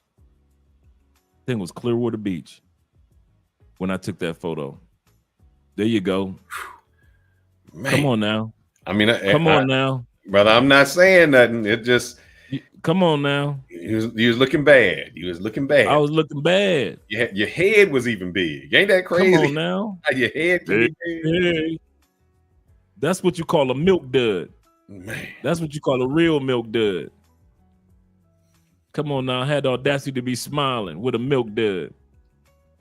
And you see the clothes you was wearing. You was wearing them big boy clothes, trying to cover it up. The big boy clothes. You can't cover up big boy. See what I'm saying? Yeah. Looking like a can of biscuits. Yes, I was, without a doubt. And I bet your skin is even healthier, man. Oh, man, listen. As years go by, man, I just get younger and younger and younger. I'm supposed to be 57 in 3 months. I know dudes that don't look nothing like I do at 47. I know some dudes that's 37 that look older than I do. Yeah, I had that Barry Bonds, didn't I? For real. Barry looking good now, though. I ain't gonna even lie to y'all. Barry lost that weight. Shoot, man. Barry looking good right now. I saw Barry on Netflix last week. So definitely, guys, if you take care of your body in other countries, start exercising and everything, I'm living proof that, yeah. Let's continue on. You know how I got to 500 pounds? On delicious American food. Oh, okay. Yeah, and I know you're probably thinking, oh, big, they got all the poisons in there. The poisons. And all the stuff that your body don't need. Artificial. But that's me right there. No, that's not you. Yes, that is me. You can do the splits. American food. Fat. Mac and cheese. Burgers. Unhealthy. American food. Sexy lingerie. McDonald's. Very heavy, very greasy, big portions. Obesity. Bread, maybe, and cheese. Junk food, basically. See what I'm saying? That's what other countries think. 4 mind-blowing facts about American healthcare that you don't know. So now we're about to get off into the healthcare, guys. Did you know that America spends more on healthcare than any other country, yet it doesn't have the best health outcomes? Despite spending nearly $11,000 per person annually, the U.S. ranks 37th in the world for overall healthcare quality, according to the World Health Organization. The U.S. has the highest number of MRI machines per capita, yet many people still struggle to get timely diagnostics. Japan sits close behind with nearly 5 times more scans conducted per machine than in the United States. Talk about efficiency. Ever wondered why healthcare is so expensive in America? One reason is the fee-for-service model, where healthcare providers are paid for each appointment, test, and procedure separately, leading to unnecessary procedures and skyrocketing costs. Did you know that 70% of American bankruptcies are caused by medical bills? Even with insurance, high deductibles and copays can lead to financial ruin for many families. It's a stark contrast to countries with universal healthcare systems, where medical bankruptcy is virtually non-existent. Hey man, how's it going? Well, I was supposed to do surgery today, but apparently I'm out of network, so the patient had to cancel. Out of network? What does that mean? It just means insurance won't pay for the patient to come see me for their health care. Oh, I didn't know you worked for the insurance company. What? I'm in private practice. I don't work for the insurance company. You sure? Of course I'm sure. So when you see a patient, you send a bill to the insurance company, right? Yeah. And then the insurance company will pay you for your services. Yeah, that's right. Well, who decides how much you get paid? Well, you have to sign a contract with the insurance company. Well, what happens if you don't sign the contract? You don't get paid. Huh. So you do work, and the insurance company pays you for that work, and they pay you whatever amount they decide they want to pay you for the work you're doing. Yeah. I don't know, it kind of sounds like you're working for the insurance company. These are the 4 worst hospitals in the U.S. that you should never go to. In 4th is Memorial Hospital of Gardena in California. They are rated 2 out of 10 due to numerous reports of poor responsiveness of staff, no bedside care for patients, scrambling doctors, and failing many blood infection operations. Mission Community Hospital in Los Angeles, California, they performed worse than average when it came to MRSAs, urinary and blood infections, ICU training, communication with doctors and nurses, and their ability to prevent errors. All of this gives them a 3.5 rating. Next is Pacifica Hospital of the Valley, also in Los Angeles, California. They always decline giving out any information about their hospital and are rated 2.4 stars because of disrespectful staff, poor communication and responsiveness, and the worst success rate in blood infections in the country. Providence St. Mary isn't much better. Located in California, this hospital is rated 2.2 stars and have the most staff complaints on this list. They also have caused blood clots in patients before and were unable to treat them. Goodness gracious. Please don't let me get sick in California, my brother. Man, California, y'all looking bad. Y'all looking bad. Y'all gonna have to take this L and walk with it. Goodness gracious. Before I get into medical, I want to piggyback off what we said, then I'll go forward. One other thing, guys, when you go out of the country, your portions. I think the guy said in that first video, man, in the United States, we have big portions, and people are surprised how big the portions are. We got, you go to a restaurant, you get as much soda as you want on refills. They don't have that in other countries. That's one thing. And the guy was saying, hey, how do I lose weight when I'm walking or being there? Because you're going to eat natural foods. They're going to take that orange, they're going to cut it in half, they're going to squeeze it, and they're going to give you orange juice. That's how your orange juice is made. It isn't processed. Your process took 30 seconds. Somebody hand to go down to give you some juice. True. Another thing is, I know you talked about food and stuff being illegal, but you haven't talked about the manufacturers of food, like Monsanto's. When Monsanto's tried to ship rice to Haiti, Haiti didn't want it. You know why?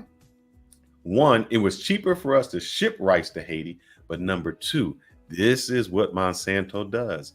You know, like if you go and you get an orange, you got a seed. You know, if you've ever been on the farm, you ever been somewhere, what farmers do is they take a portion of their yield and they keep the seeds, because they take those seeds and then they pay it for next year. Monsanto's doesn't have any seeds. So when you produce it that year, it doesn't produce seeds. And that's when they said, that's why Haiti said, we don't want it, because if we take it, now we're going to be dependent upon you, and we can never grow our own rice, or our own food, because you don't have the seeds. And so every year when you use Monsanto's, you have to keep using Monsanto's because it doesn't produce any seeds for you. That's how they get you, and that's how they get that GMO and makes you sick. Back to the machines, or back to the healthcare. This is where we fail in the United States. Mm-hmm. Imagine this. You have a family, and the family, you know, everyone kind of works at home, and when they need to do something, you guys borrow that one car. Well, if everybody's borrowing the one car, that means everybody put in for the gas, everybody put in for the car payments. And so, you know, for you to use the car, say that car is $500 a month, 5 people are using it, it only costs you $100. Maybe, you know, a little bit of gas, $120 a month. Now, that's, remember, $120 a month on a $500 payment for 5 people. In other countries, let's not even go to other countries. Let's say another household. Everybody has a car. 5 people, those same 5 people have a car, and those same 5 people using gas. That's $2,500 in car payments. Then they're using gas. Now, why am I saying that? Because in other countries, what they do is when they need that MRI machine, one hospital buys it. So they buy the latest and greatest. Then every surrounding hospital says, hey, they have the MRI. We don't need that. We can get something for a heart machine, but we'll use their MRI machine. So every hospitals around is contributing to that one MRI machine, which brings the cost down, which means your MRIs aren't $1,000 because not every hospital has to have it. Everybody's contributing to it.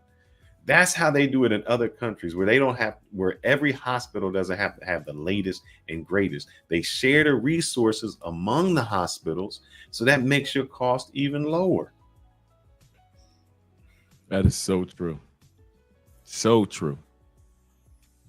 It's amazing how we don't realize what's going on behind the scenes to keep those costs up. Most people don't know this, and I mentioned this before. Statistically, did you guys know that you will spend more money on your medical needs in the last 2 weeks of your life in the United States than any other time combined? If you live to 80, your first 79 plus years, if you combine all the times that you went to the hospital for checkups or little this, little that, or emergencies, all the money that it costs you, it's already expensive as it is, could not compare to the last 2 weeks of your life and the expenses that you will leave your family in the United States. One of the reasons was what hurts a lot of black people in the community is when we die. It is so expensive to die or to live or die without painlessly in the United States those last 2 weeks, because many families can't afford for you to even die with grace, in other words, like we would say. And so when you pass on, then there's no insurance money to help cover that in the black community. So now these bills and these expenses are all the one thing that we often leave our family is not just the lack of inheritance, but now we've left them with the debt of the last 2 weeks of your life. And a lot of us in the communities don't realize this. Correct. We really don't. We spend a lot of money on our dead. And this is for you brothers out there. I don't care what country you're in. If your grandmama said this to you, please heed this. An ounce of prevention is worth a pound of cure. True. So what brothers are y'all going out there getting your prostate checked? You getting your colon checked? You're checking on your sugar, your high blood pressure that you got, because your high blood pressure is going to affect your kidneys, and then you're going to get kidney failure and find out why you're dying. You like, I got high blood pressure. Why am I dying of heart failure and kidney failure? Because you're not taking care of it. So I know guys that have gone years. Now, what you should never, ever, I wouldn't say die of, but you rarely die of is prostate cancer. You know why? Because when you go to the doctor, they can see when you pee if they're starting to get elevated. When I talked to my doctor, I was like, man, well, how do I know if I have it? He said, oh, it'll get elevated. We'll find out way before, it's there, and we can treat it years before it would be bad. I said, well, how do people die? He said, those are the people that never got checked up until now all of a sudden they can't pee or their urine is coming out real slow. And they're wondering, why is my urine coming out slow? Then they go get their prostate checked. And all of a sudden you got prostate cancer and you're in the late stages. So if you guys aren't getting your yearly checkup, now I will say this is what Obama did great with the healthcare. It's free if you have that. You don't pay for a yearly checkup, my friend. Your yearly physical is included in your insurance. And if it's not, as much as you spend on going to the store to get some burgers, going out with them chicks, paying something, it costs you about $100. You can go to, we got, what is it, Quest or whatever place. Yeah. Pop-up places everywhere. You can go pay your $100. They'll give you the test. So at least you know what you need to do to make some changes in your life or do some prevention. We don't get those red blood cells counts. We don't get our white bloods. We don't get any of those things. We'll spend more money on some crazy chick taking her out than we do on ourselves. That's why we mess up. So guys, prevention medicine is the best. So please just get checked out. It can save your life. It can. And it's kind of funny that you would say that, AD, because I was like the typical American before I moved out of America. You know, I get my body checked out maybe once every 3 years, you know, and I just so happen to ride past the clinic and I'm like, you know what, let me get a checkup. Or if it's for something for work, I got a new job and it needs to be a checkup for that particular campus that I'm going to, whatever it may be. It may be for work. That's a lot of times we'll get a checkup for something or something checked out. But I really wasn't on top of it. Now, bruh, with Andrea and being here, man, I've got there's nothing wrong with my body, and I've got a file that thick over the last 6 years of everything that you could, like you just mentioned, the red blood cells, if there's any issues, white blood cells, anything that has to do with my muscles, my nerves, my nervous system, heart, everything's got to do with the heart. I've gotten checked out 100 times over. Even the doctor's office that I go to, he's got a treadmill where they put all the little stickers all over you, and they just how you run it, and that treadmill get faster and faster. Yeah, bruh. Mm-hmm. They didn't care nothing about me in the United States to do that for me at all. And so all these little tests for little things, man, medication for that. But other than that, my cholesterol, most of my bodily functions are better than most people under the age of 30. Most of my intestines and everything else, from my kidneys to my liver, everything else is up to par because Andrea and I always make sure that we get our bodies checked out, and also from eating healthy. And like you were saying, walking, exercising, drinking your water every day, getting away from, you know, the snack life. And I kid you not, man, it is amazing how I feel at the age of, like I said, going on 57. I easily feel just as good as I did at 27 or 26. Hey, beautiful boo. You want to come and say hi? You got me some pizza? Yeah. Okay, I appreciate that. Hello, everyone. So you're doing We got Adrian. Remember we interviewed him and his wife? Oh, yeah, I remember him. I hope he's doing good. We're talking about healthy living in Colombia or just in other countries. Right now, we're talking about the healthcare system compared to the United States. And I was just talking to them about how you and I are always getting checkups. Oh, there's something I want to. Okay, wait a second. But, you know, here's the thing. Your lovely, beautiful wife, you know how she helps you out? You probably got less stress, man. People in the United States don't know how stress kills you. Stress in the United States is the silent killer. When you got somebody by your side that takes that stress away, that makes you live longer right there. Oh, okay. See, here, there we go. I'm gonna put Andrea up on the screen real quick. Okay. Let me give her the solo. Oh, turmeric. Yes. I think that's here we go. Our key. Turmeric. Yeah. That is highly recommended.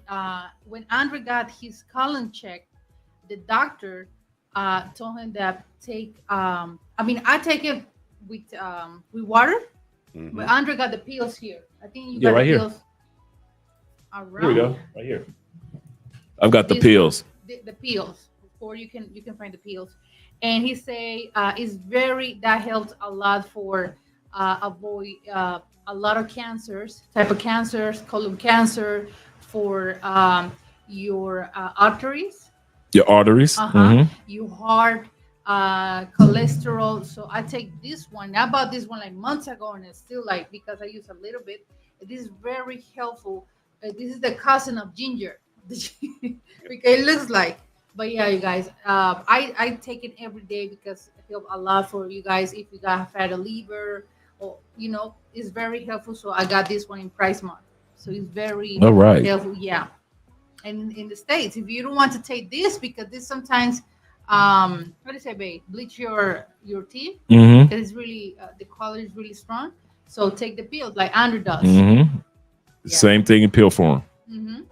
So yeah, and we also take the garlic pills, Garlic pills, yeah, the natural garlic pills. Because I know taking natural way, I know I You don't don't want your breath smelling like garlic with the natural way, so they have natural garlic pills that.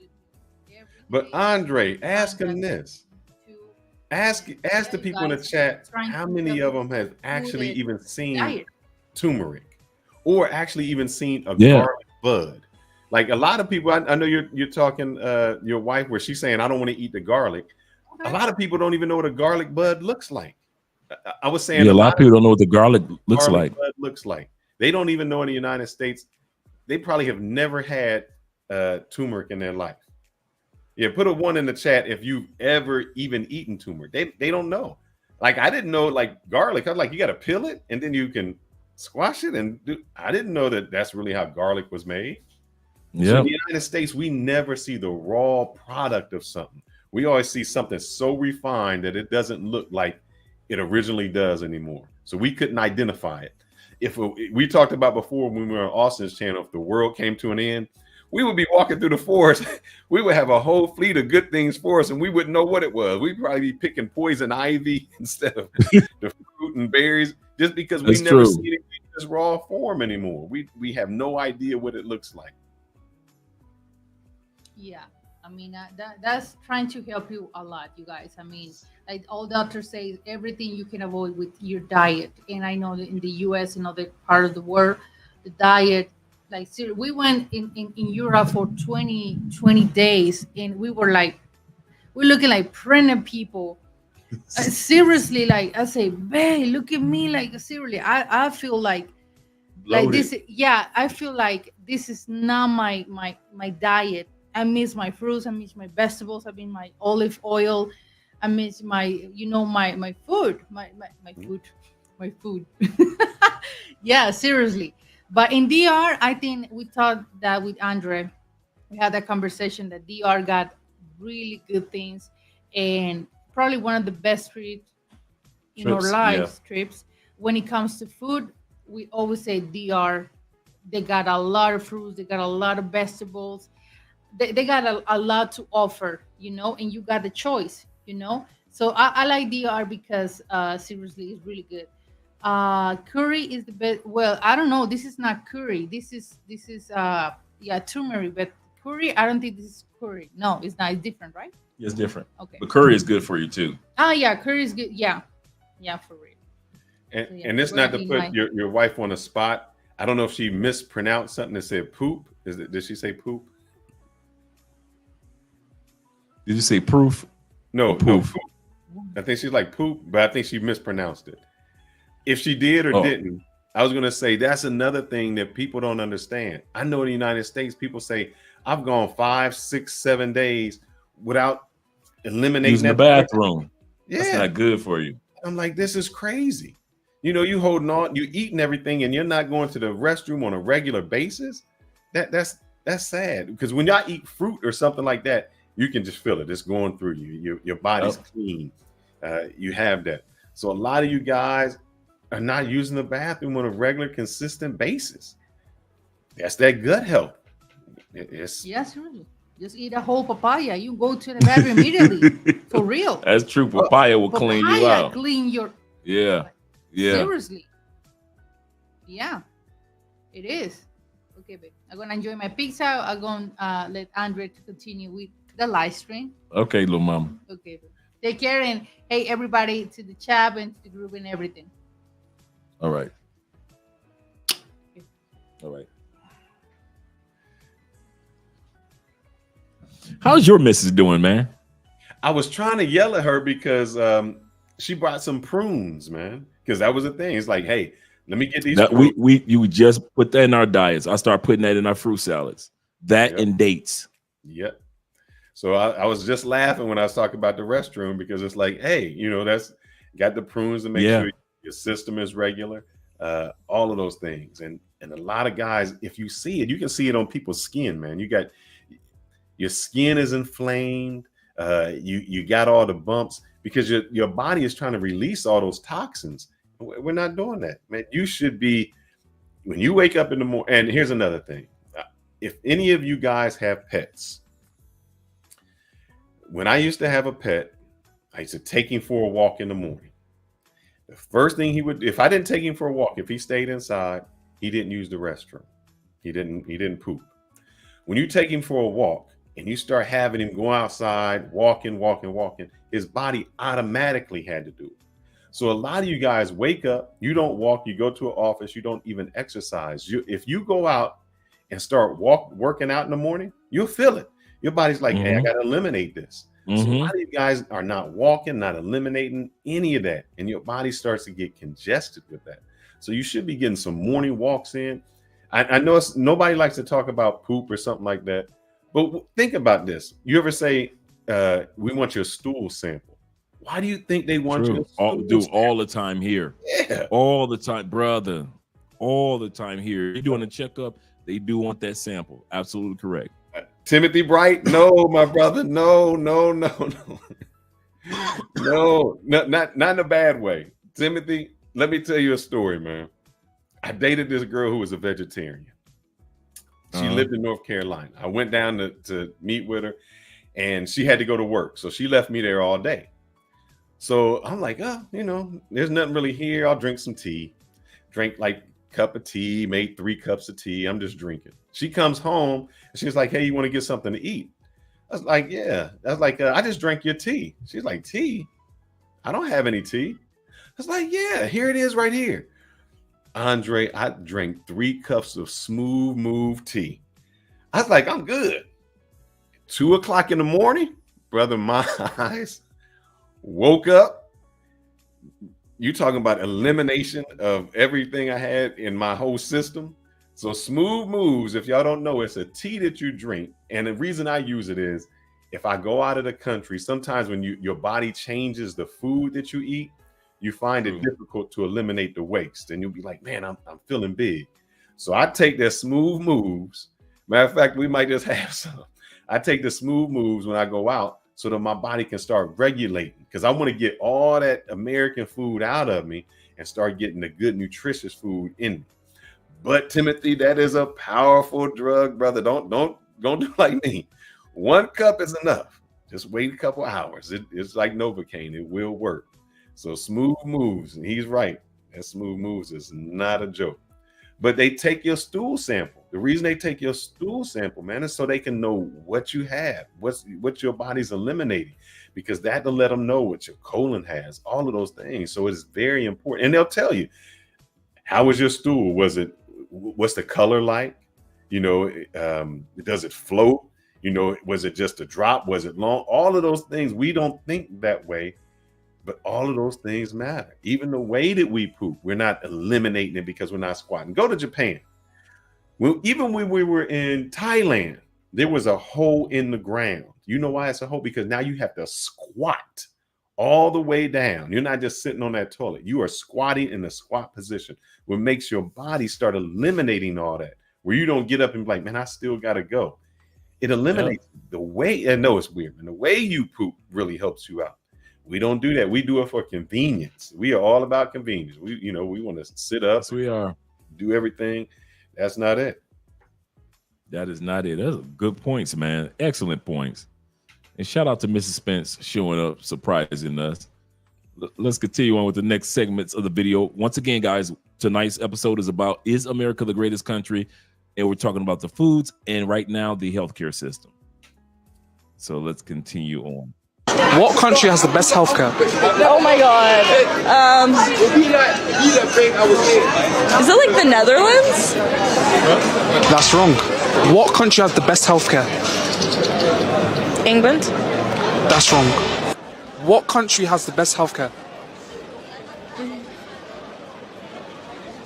UK? That's wrong. What country has the best healthcare? America? That's wrong. What country has the best healthcare? The best healthcare? Yeah. Definitely ain't London, mate. What is it?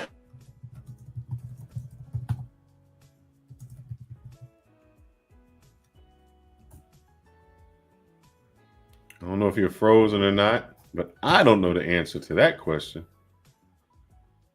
Oh, I just had to look it up. So if you're frozen there, I think I have found it, but I don't want to get a secret out. So we'll go. Yeah, he says, Chad, a serious matter. Stool is no Netherlands? No. Let's go back. So here we go.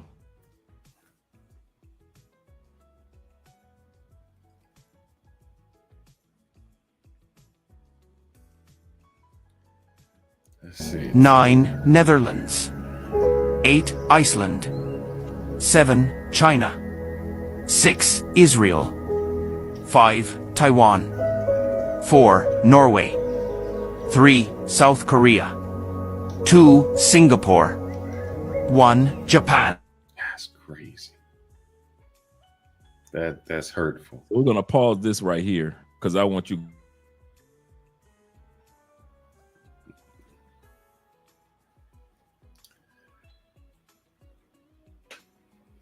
So Japan, I know I'm gonna talk until you maybe get unfrozen, just in case you are frozen.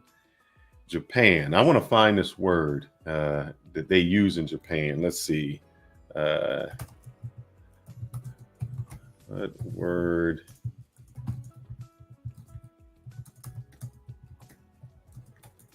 Eating until. There's a word that they use. Oh, hara hachibu. So this is Japan. Yes, Japan. Hara hachibu. We'll get him back in a moment. Hara hachibu means you only eat until you are 80% full. Now I know a lot of y'all, because I do it all the time. You go to Thanksgiving dinner, you eating everything on a plate. You eat so much you unbuckle your pants a little bit. Got to take your belt off so you can make some more room and keep eating. We overeat everything we have. We eat until we are beyond full. What makes them is they eat 80% full. They did a study with mice. And the study with mice was talking about how do you get longevity? Calorie deficiency. When you restrict your calories, that is the solution for having longevity. And if you look at Japan, they're thinner. They eat 80% at their full, that calorie restriction. So it helps them live a lot longer. That's part of their diet. I'm looking that up now. So you guys have to stop eating until you are extremely full. It doesn't help out.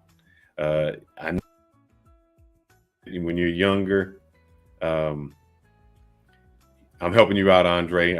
You had Japan on there, and I was saying hara hachibu. And in Japan, that means you only eat 80% until you're full. Yep, I did know that too. Yep. In the United States, you know, you've been here, brother.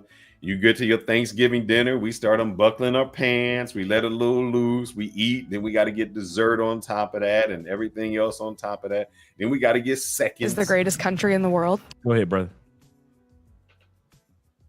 As you were saying, how we eat, man, we overeat. There was a study done with mice, and it said, how do you live longer? And one of the things of living longer was calorie restriction. That was the key to living longer. We don't calorie. I don't know. We don't see how many obese people do you see living to 100? I don't remember seeing. No. I don't know of any in the history of Andre. I've never seen an obese person live to 100 ever. I kid you not. In all sincerity, I don't know too many obese people that live to 80. No. It's that calorie. Wait a minute, I don't even. Yeah, you don't see too many obese people even cracking 75 like that. That's because we are obese, man. We eat everything bad. We eat until we are beyond full. And sometimes it I don't know, we've been conditioned, man. And Andre, I don't know how you grew up. I grew up a little bit poor. And so as you know, a little bit poor when you grow up, the thing is eat everything, eat all your food, stuff it. where other places don't do that. They're like, just eat what you can. Eat until you're satisfied and keep on going. Now, y'all know in America, what do y'all do? Because I did it before. You eat that big lunch and you're like, oh man, second half of your work day, you're not productive at all. You tired, you need a nap, you ready to go home, you can't do it. Even at your Thanksgiving dinner, you watching the football game on the couch because you sleep. That's because we overeat. We eat all those carbohydrates, all that sugar. I was about to say that. I'm gonna let you finish. It's just so sad that our diet. When I was incarcerated, guys, one of my jobs was the GED teacher. I helped guys who came to prison, didn't have a high school diploma. I helped them get their GED so they'd be able to go to college, right? And I would always, just like in your case, after lunch, guys would come in lethargic. They would go to sleep in the classroom. And I remember when I was in school as a kid, I would fall asleep in the classroom. So I'm wondering, why is it that we are falling asleep, after we should have gained energy from these foods that we're eating, but we want to fall asleep after lunch. And so I looked it up, and you're absolutely correct. Many of our foods are filled with carbohydrates that causes us to wind down. But the second thing that blew me away that I never knew about was your body will borrow blood, some of the percentage of blood from other parts of the body to compensate for that part that needs to be worked on the most. In other words, your digestive system is saying, listen, guys, he's just finished eating and we need more blood. Can you guys let me borrow some of the blood?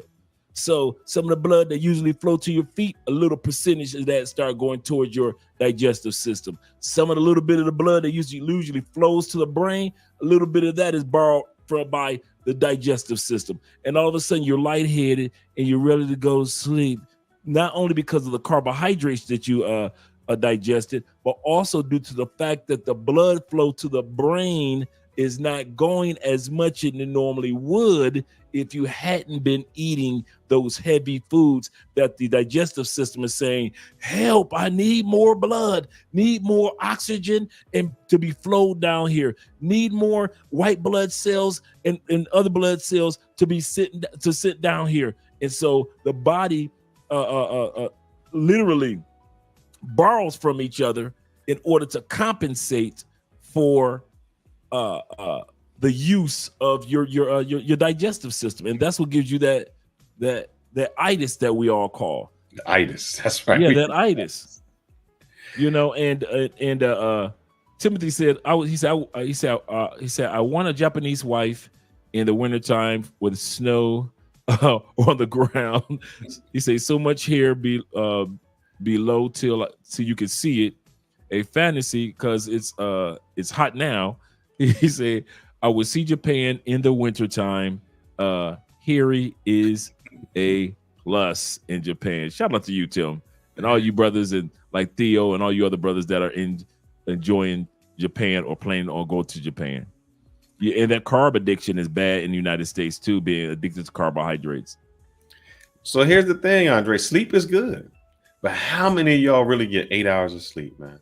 I know I usually fall asleep like 12 and then I'm up at like 5 and the wife has to get on me. Because what I'm doing, I got the phone in my hand, I'm going through, I'm watching something, or I got Netflix on and I'm changing channels.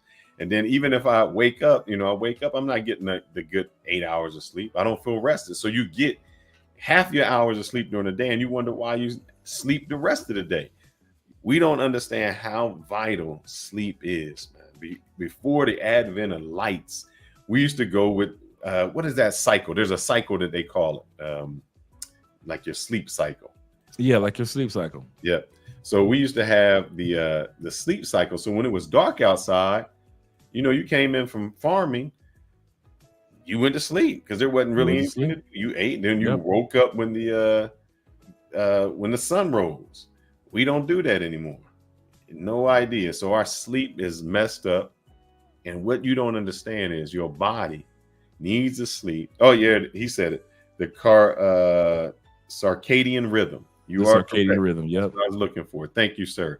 Thanks, and Ryan. D. Smith talks about that REM sleep. We lose it. On my watch, I had that would show me how much REM sleep I got, and it surprised me how little REM sleep I was getting. And it was saying my sleep score was low. And I'm like, well, I think I slept good. But what happens is you're not, because you go to look. All right, here's the thing. I went to bed at 10 o'clock.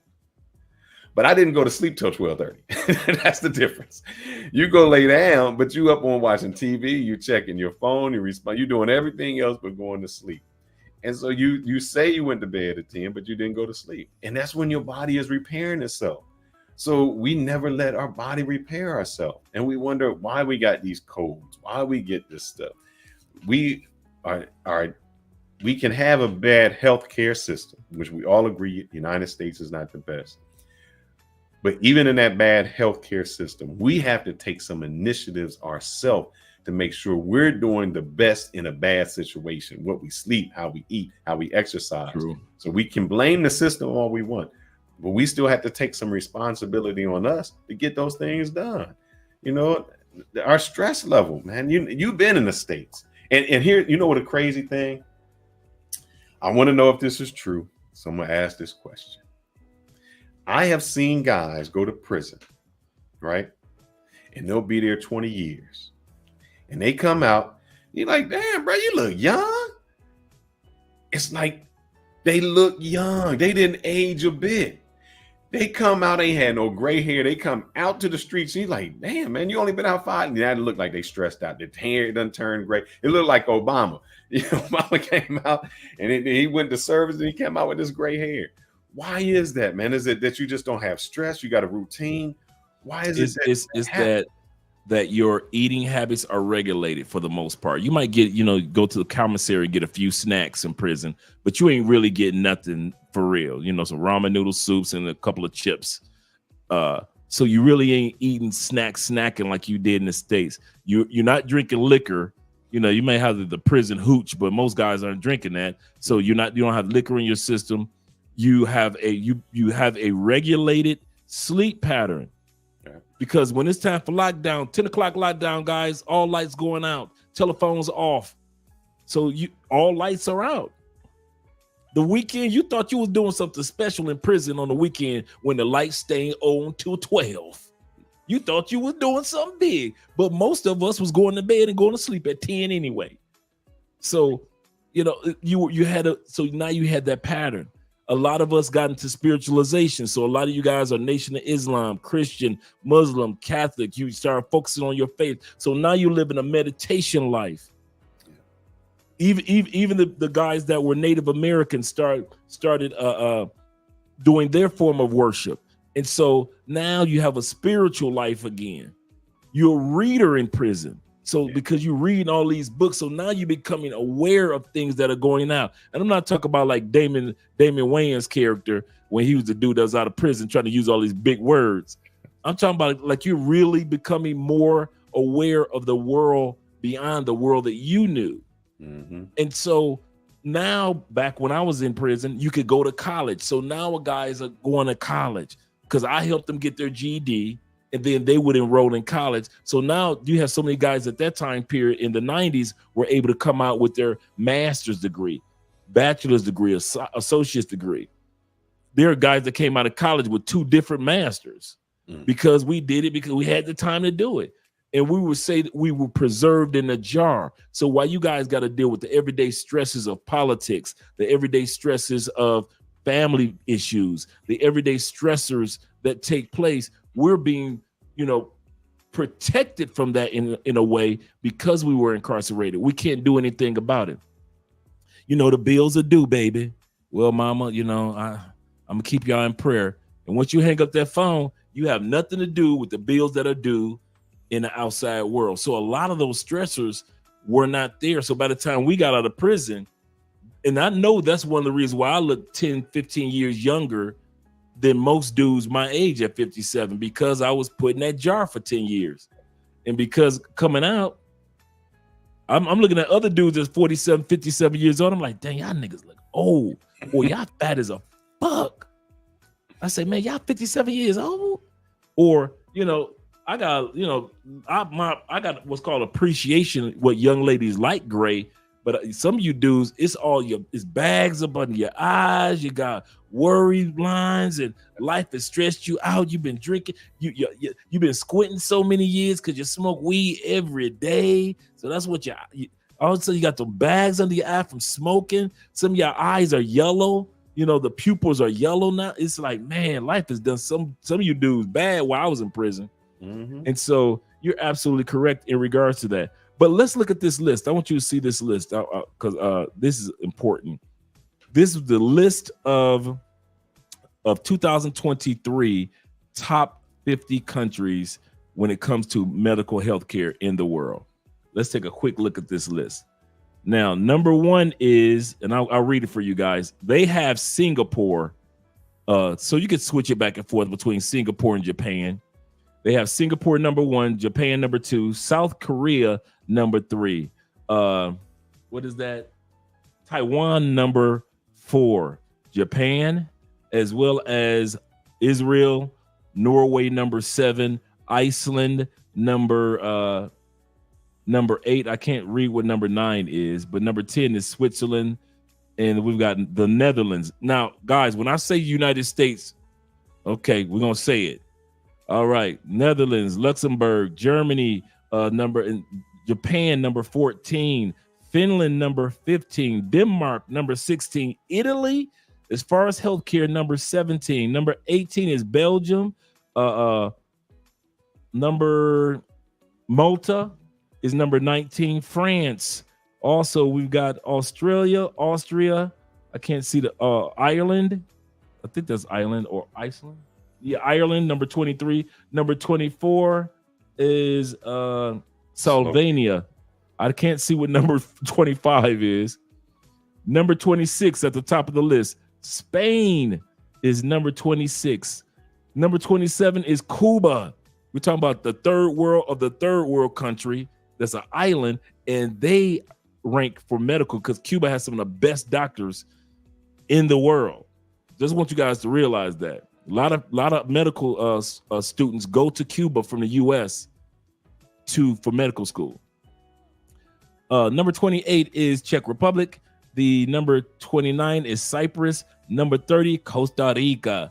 Thailand is number 31 as far as 104 countries, developed countries, as far as healthcare. Just in case you guys are wondering how long the list is, it's 104 countries.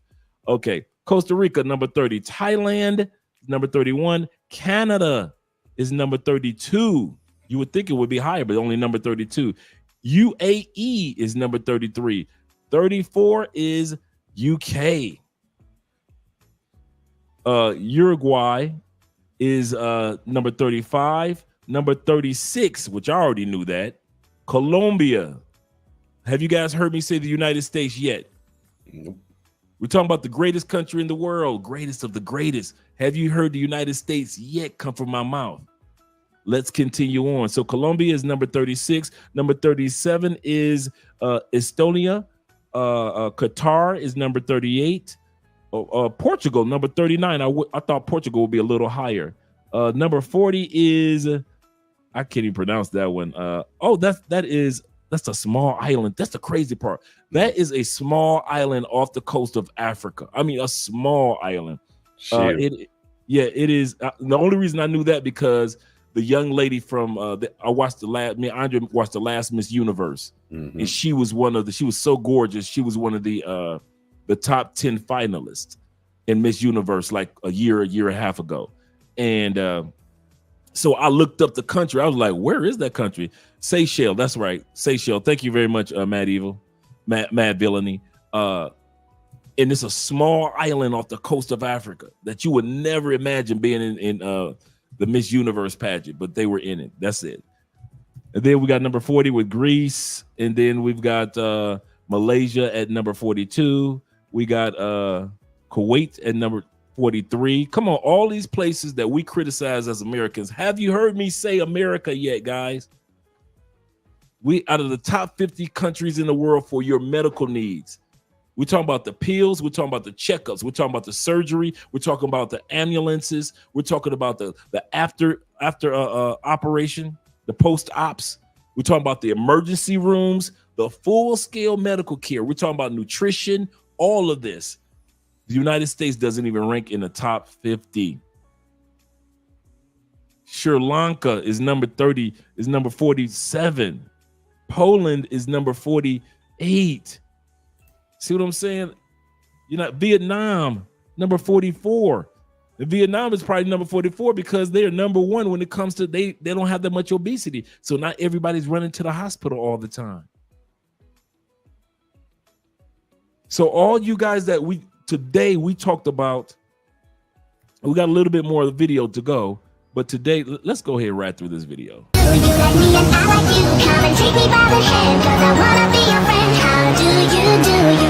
Technologies and a high density of doctors with approximately 4.3 physicians per 1 waiting times. Access to the latest medical. Number 3, Germany, covering the top 3 countries in the world with the best healthcare systems. Number 3, Germany, covering 100% of the population. Germany allocates about 11.7% of its GDP to healthcare. The German system is known for its short waiting times, access to the latest medical technologies, and a high density of doctors, with approximately 4.3 physicians per 1,000 residents. Number 2, Switzerland. Switzerland consistently ranks among the top countries in healthcare due to its universal health coverage system, where 99% of the population is insured. Switzerland boasts high-quality medical services and advanced technology. Its healthcare expenditure is around 12% of GDP. Before revealing the number 1, remember to subscribe and like the video. Number 1, Japan. Japan has the highest health score in the world, with a life expectancy of 85 years. Japan's healthcare system is based on mandatory social health insurance, which covers almost all medical services. The government regulates the fees and quality of healthcare providers, ensuring equal access for all. On the bottom, Paige, you were good. I'm waiting for you to be great. And next, Kendall. You didn't stick out to me. Next is Brooke. Next, Nia. You're third on the pyramid. You were third overall high score. And Mackenzie.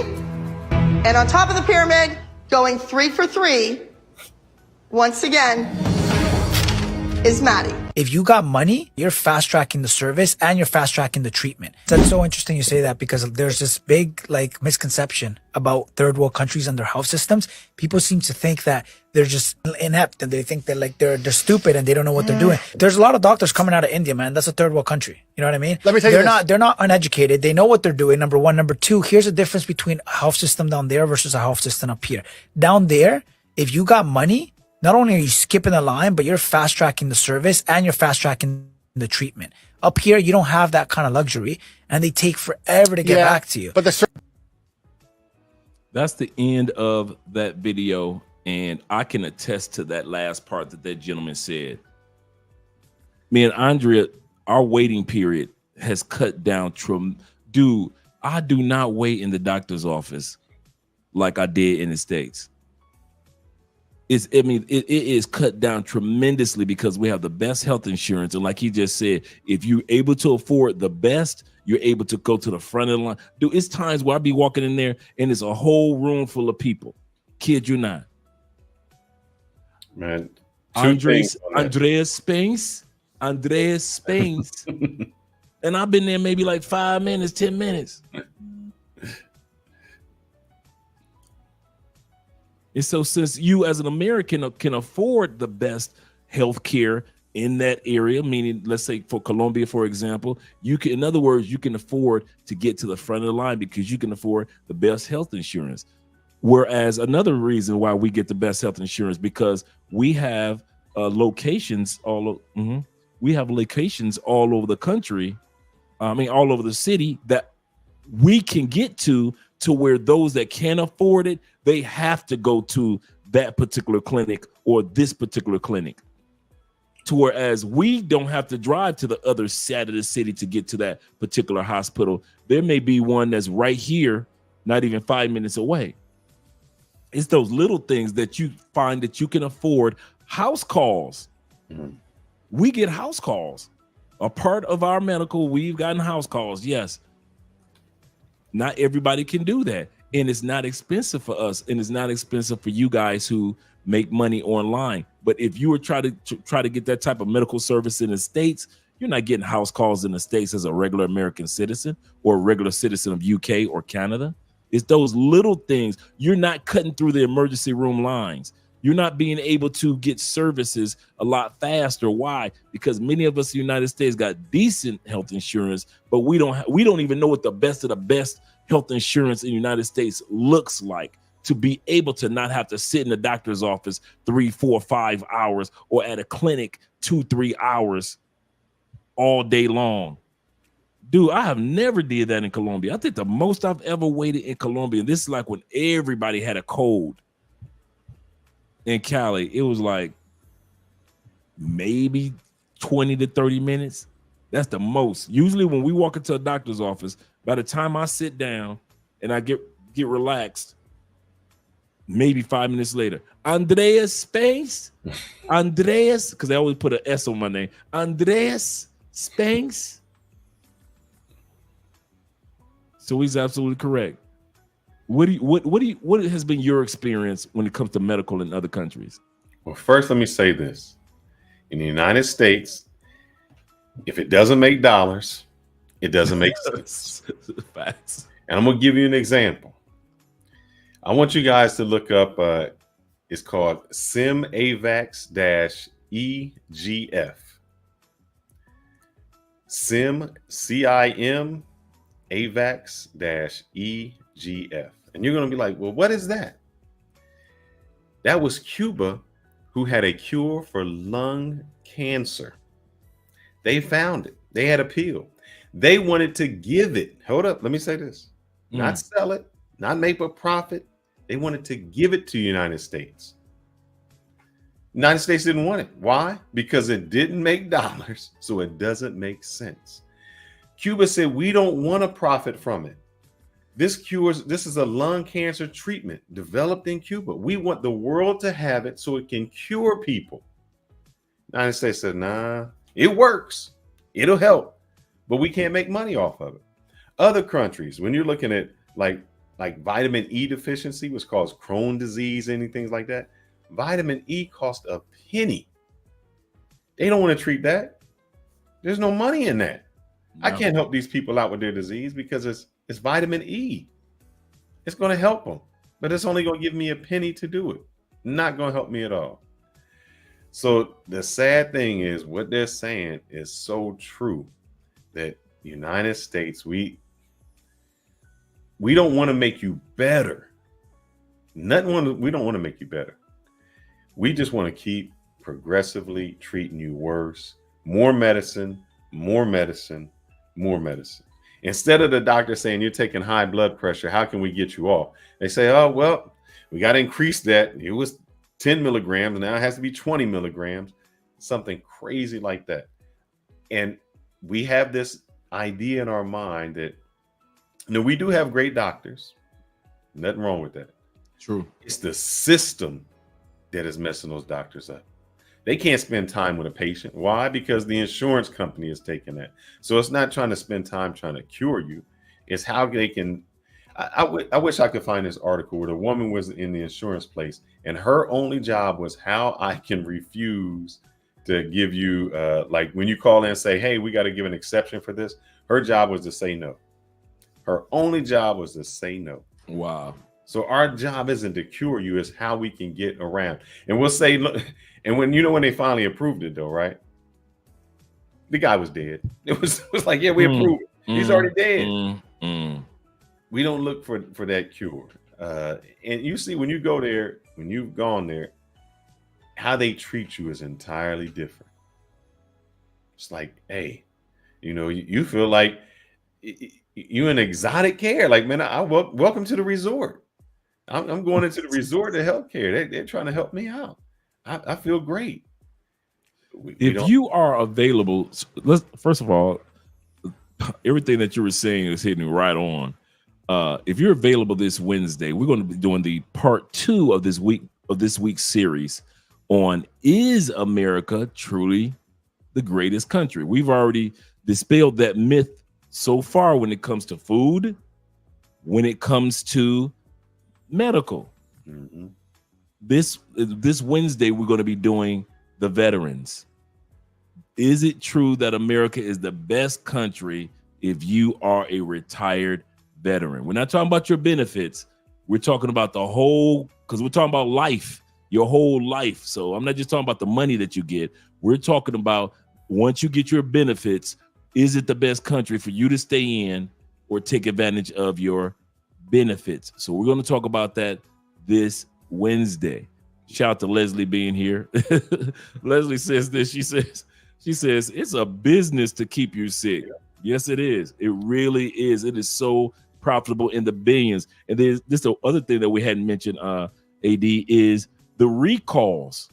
Oh, by the time they recall a medication, they've made billions on it. So they get sued. They'll make 15 billion on a medication that they know is going to get recalled. They go to court. They'll wrap it up in court for so many years. Then they get, well, you owe us a $3 billion fine. Cool.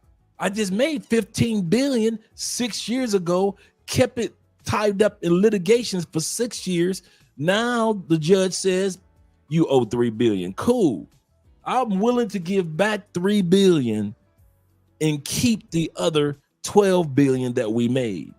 That's how it often works in the United States. They have no problem with you rolling into a courtroom in a wheelchair, barely able to speak. And at the same time, they finally get a fine of all the people that's in the, for, representing all the people in the wheelchair. They have no problem with giving that 3 billion to you because they've made 12 billion. That's how it often works. Go ahead, 8B. And if you don't believe what you just said, if you guys in the chat don't believe it, and you guys watching don't believe it, there was a movie, but if you can't watch the movie, just look up Purdue Pharma. And you say, Purdue Pharma? Well, who are they? I'll tell you, the makers of Oxycontin. They made millions and billions of dollars. So when they got sued, they like you said, oh, we'll pay that. We already made our money.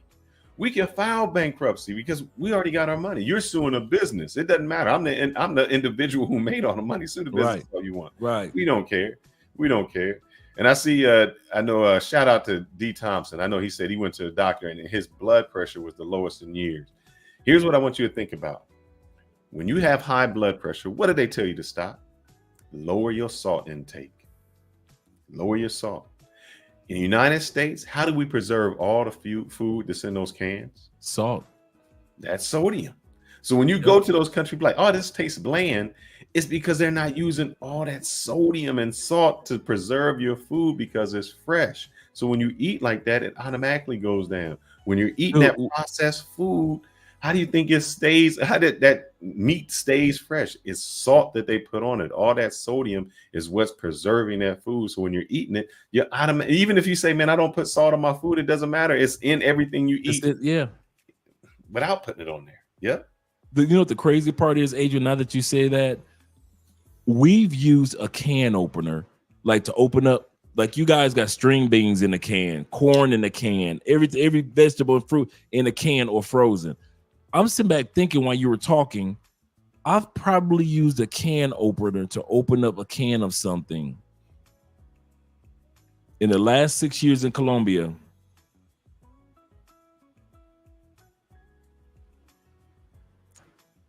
I can't lie, never. Yeah.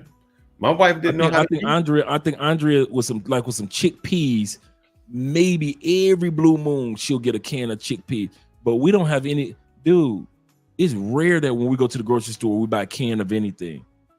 I can tell you that my wife never used a can opener, but they did have the little thing that they used it. But the only time they ever used it was for carnation milk. I don't know, something about that. They put the carnation milk in something. That's the only time it was a strange thing to her. And they didn't use a can opener. It was like that little thing you used to put in with the triangle and it puts a little. Yeah, that old school can opener. Yep. So that was it. I'm sitting there going back over my mind. And I'm like, and I've used a can over 100,000 times in the States. I'm trying to think, have I ever used a can opener or? Dude, I'm trying to think, do we even have a can opener? You don't need it. You're not buying canned foods. That's what we do. We buy canned foods. Everything, our beans. I mean, everything we buy is canned foods. We don't buy fresh foods. That's weird. You got fresh foods. One, because it's so expensive. And people don't take care of themselves also because why? It's so expensive in the United States to get sick. You can't, when people say, man, I cannot afford to get sick, that is crazy. I can't afford it.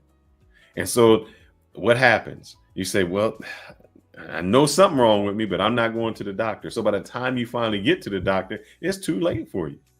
Yeah. You know, whatever cancer you got, whatever illness you got, now you got that, what they call that walking pneumonia, you can't do anything because you are so badly off. And talking about the medical, the reason COVID hit us so bad wasn't because we didn't have a treatment. What was one of the issues when they said people had COVID? You overweight. You had other underlying issues that marked it along. That was why a lot of people forgot about that part. That's true. That's why it was hitting the elderly in the States so hard, because of other issues that were going on with their bodies. And you're absolutely correct. COVID hit a lot of people that were obese like that.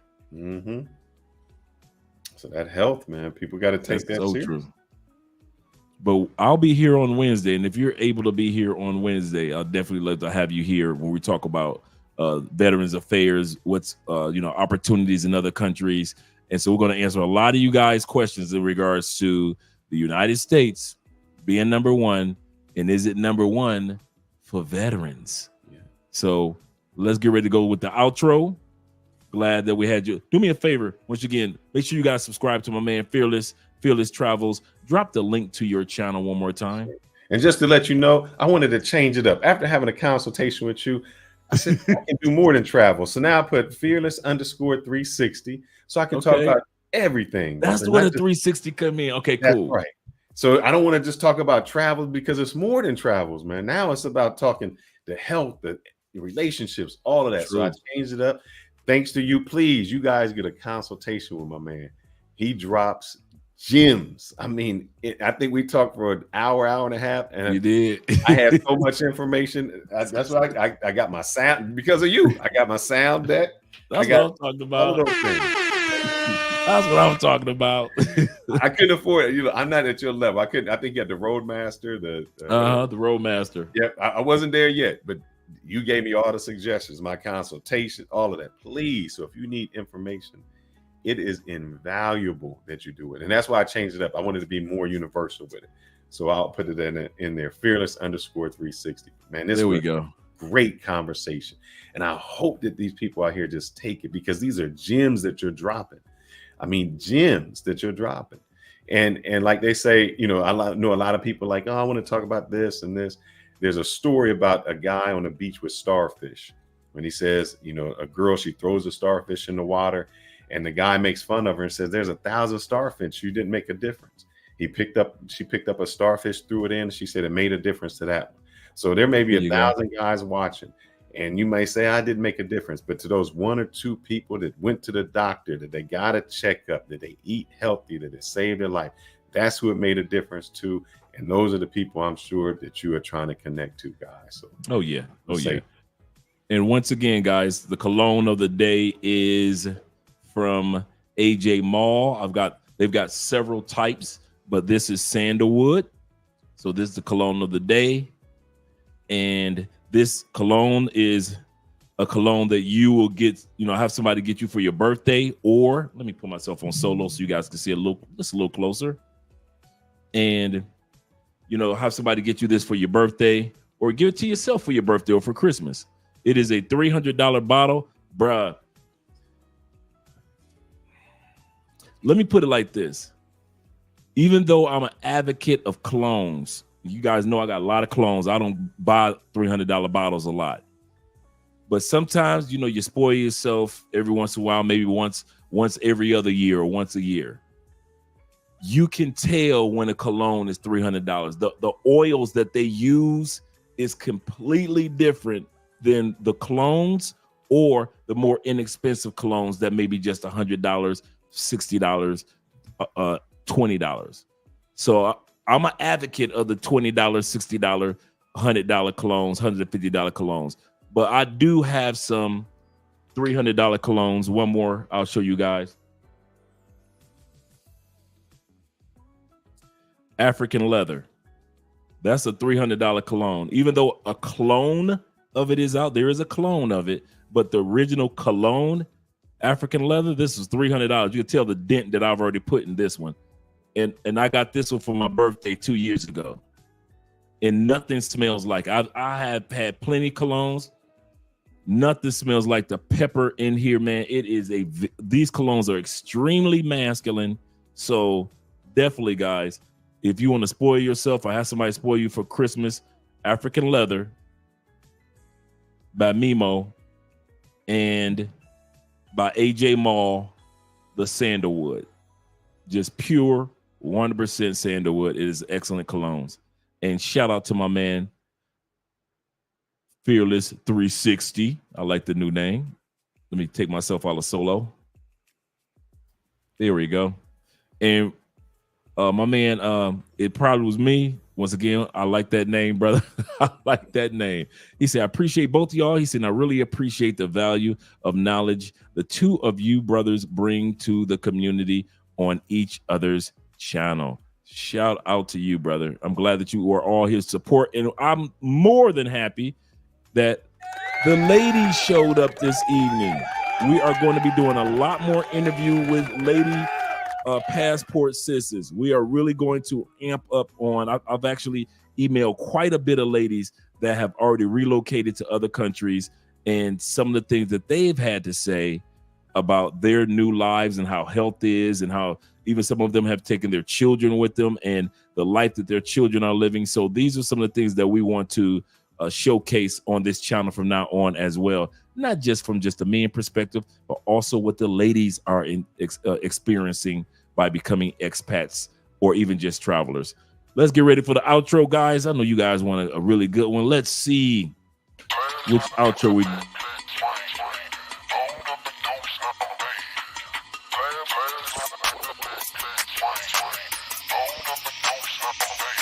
Perfect.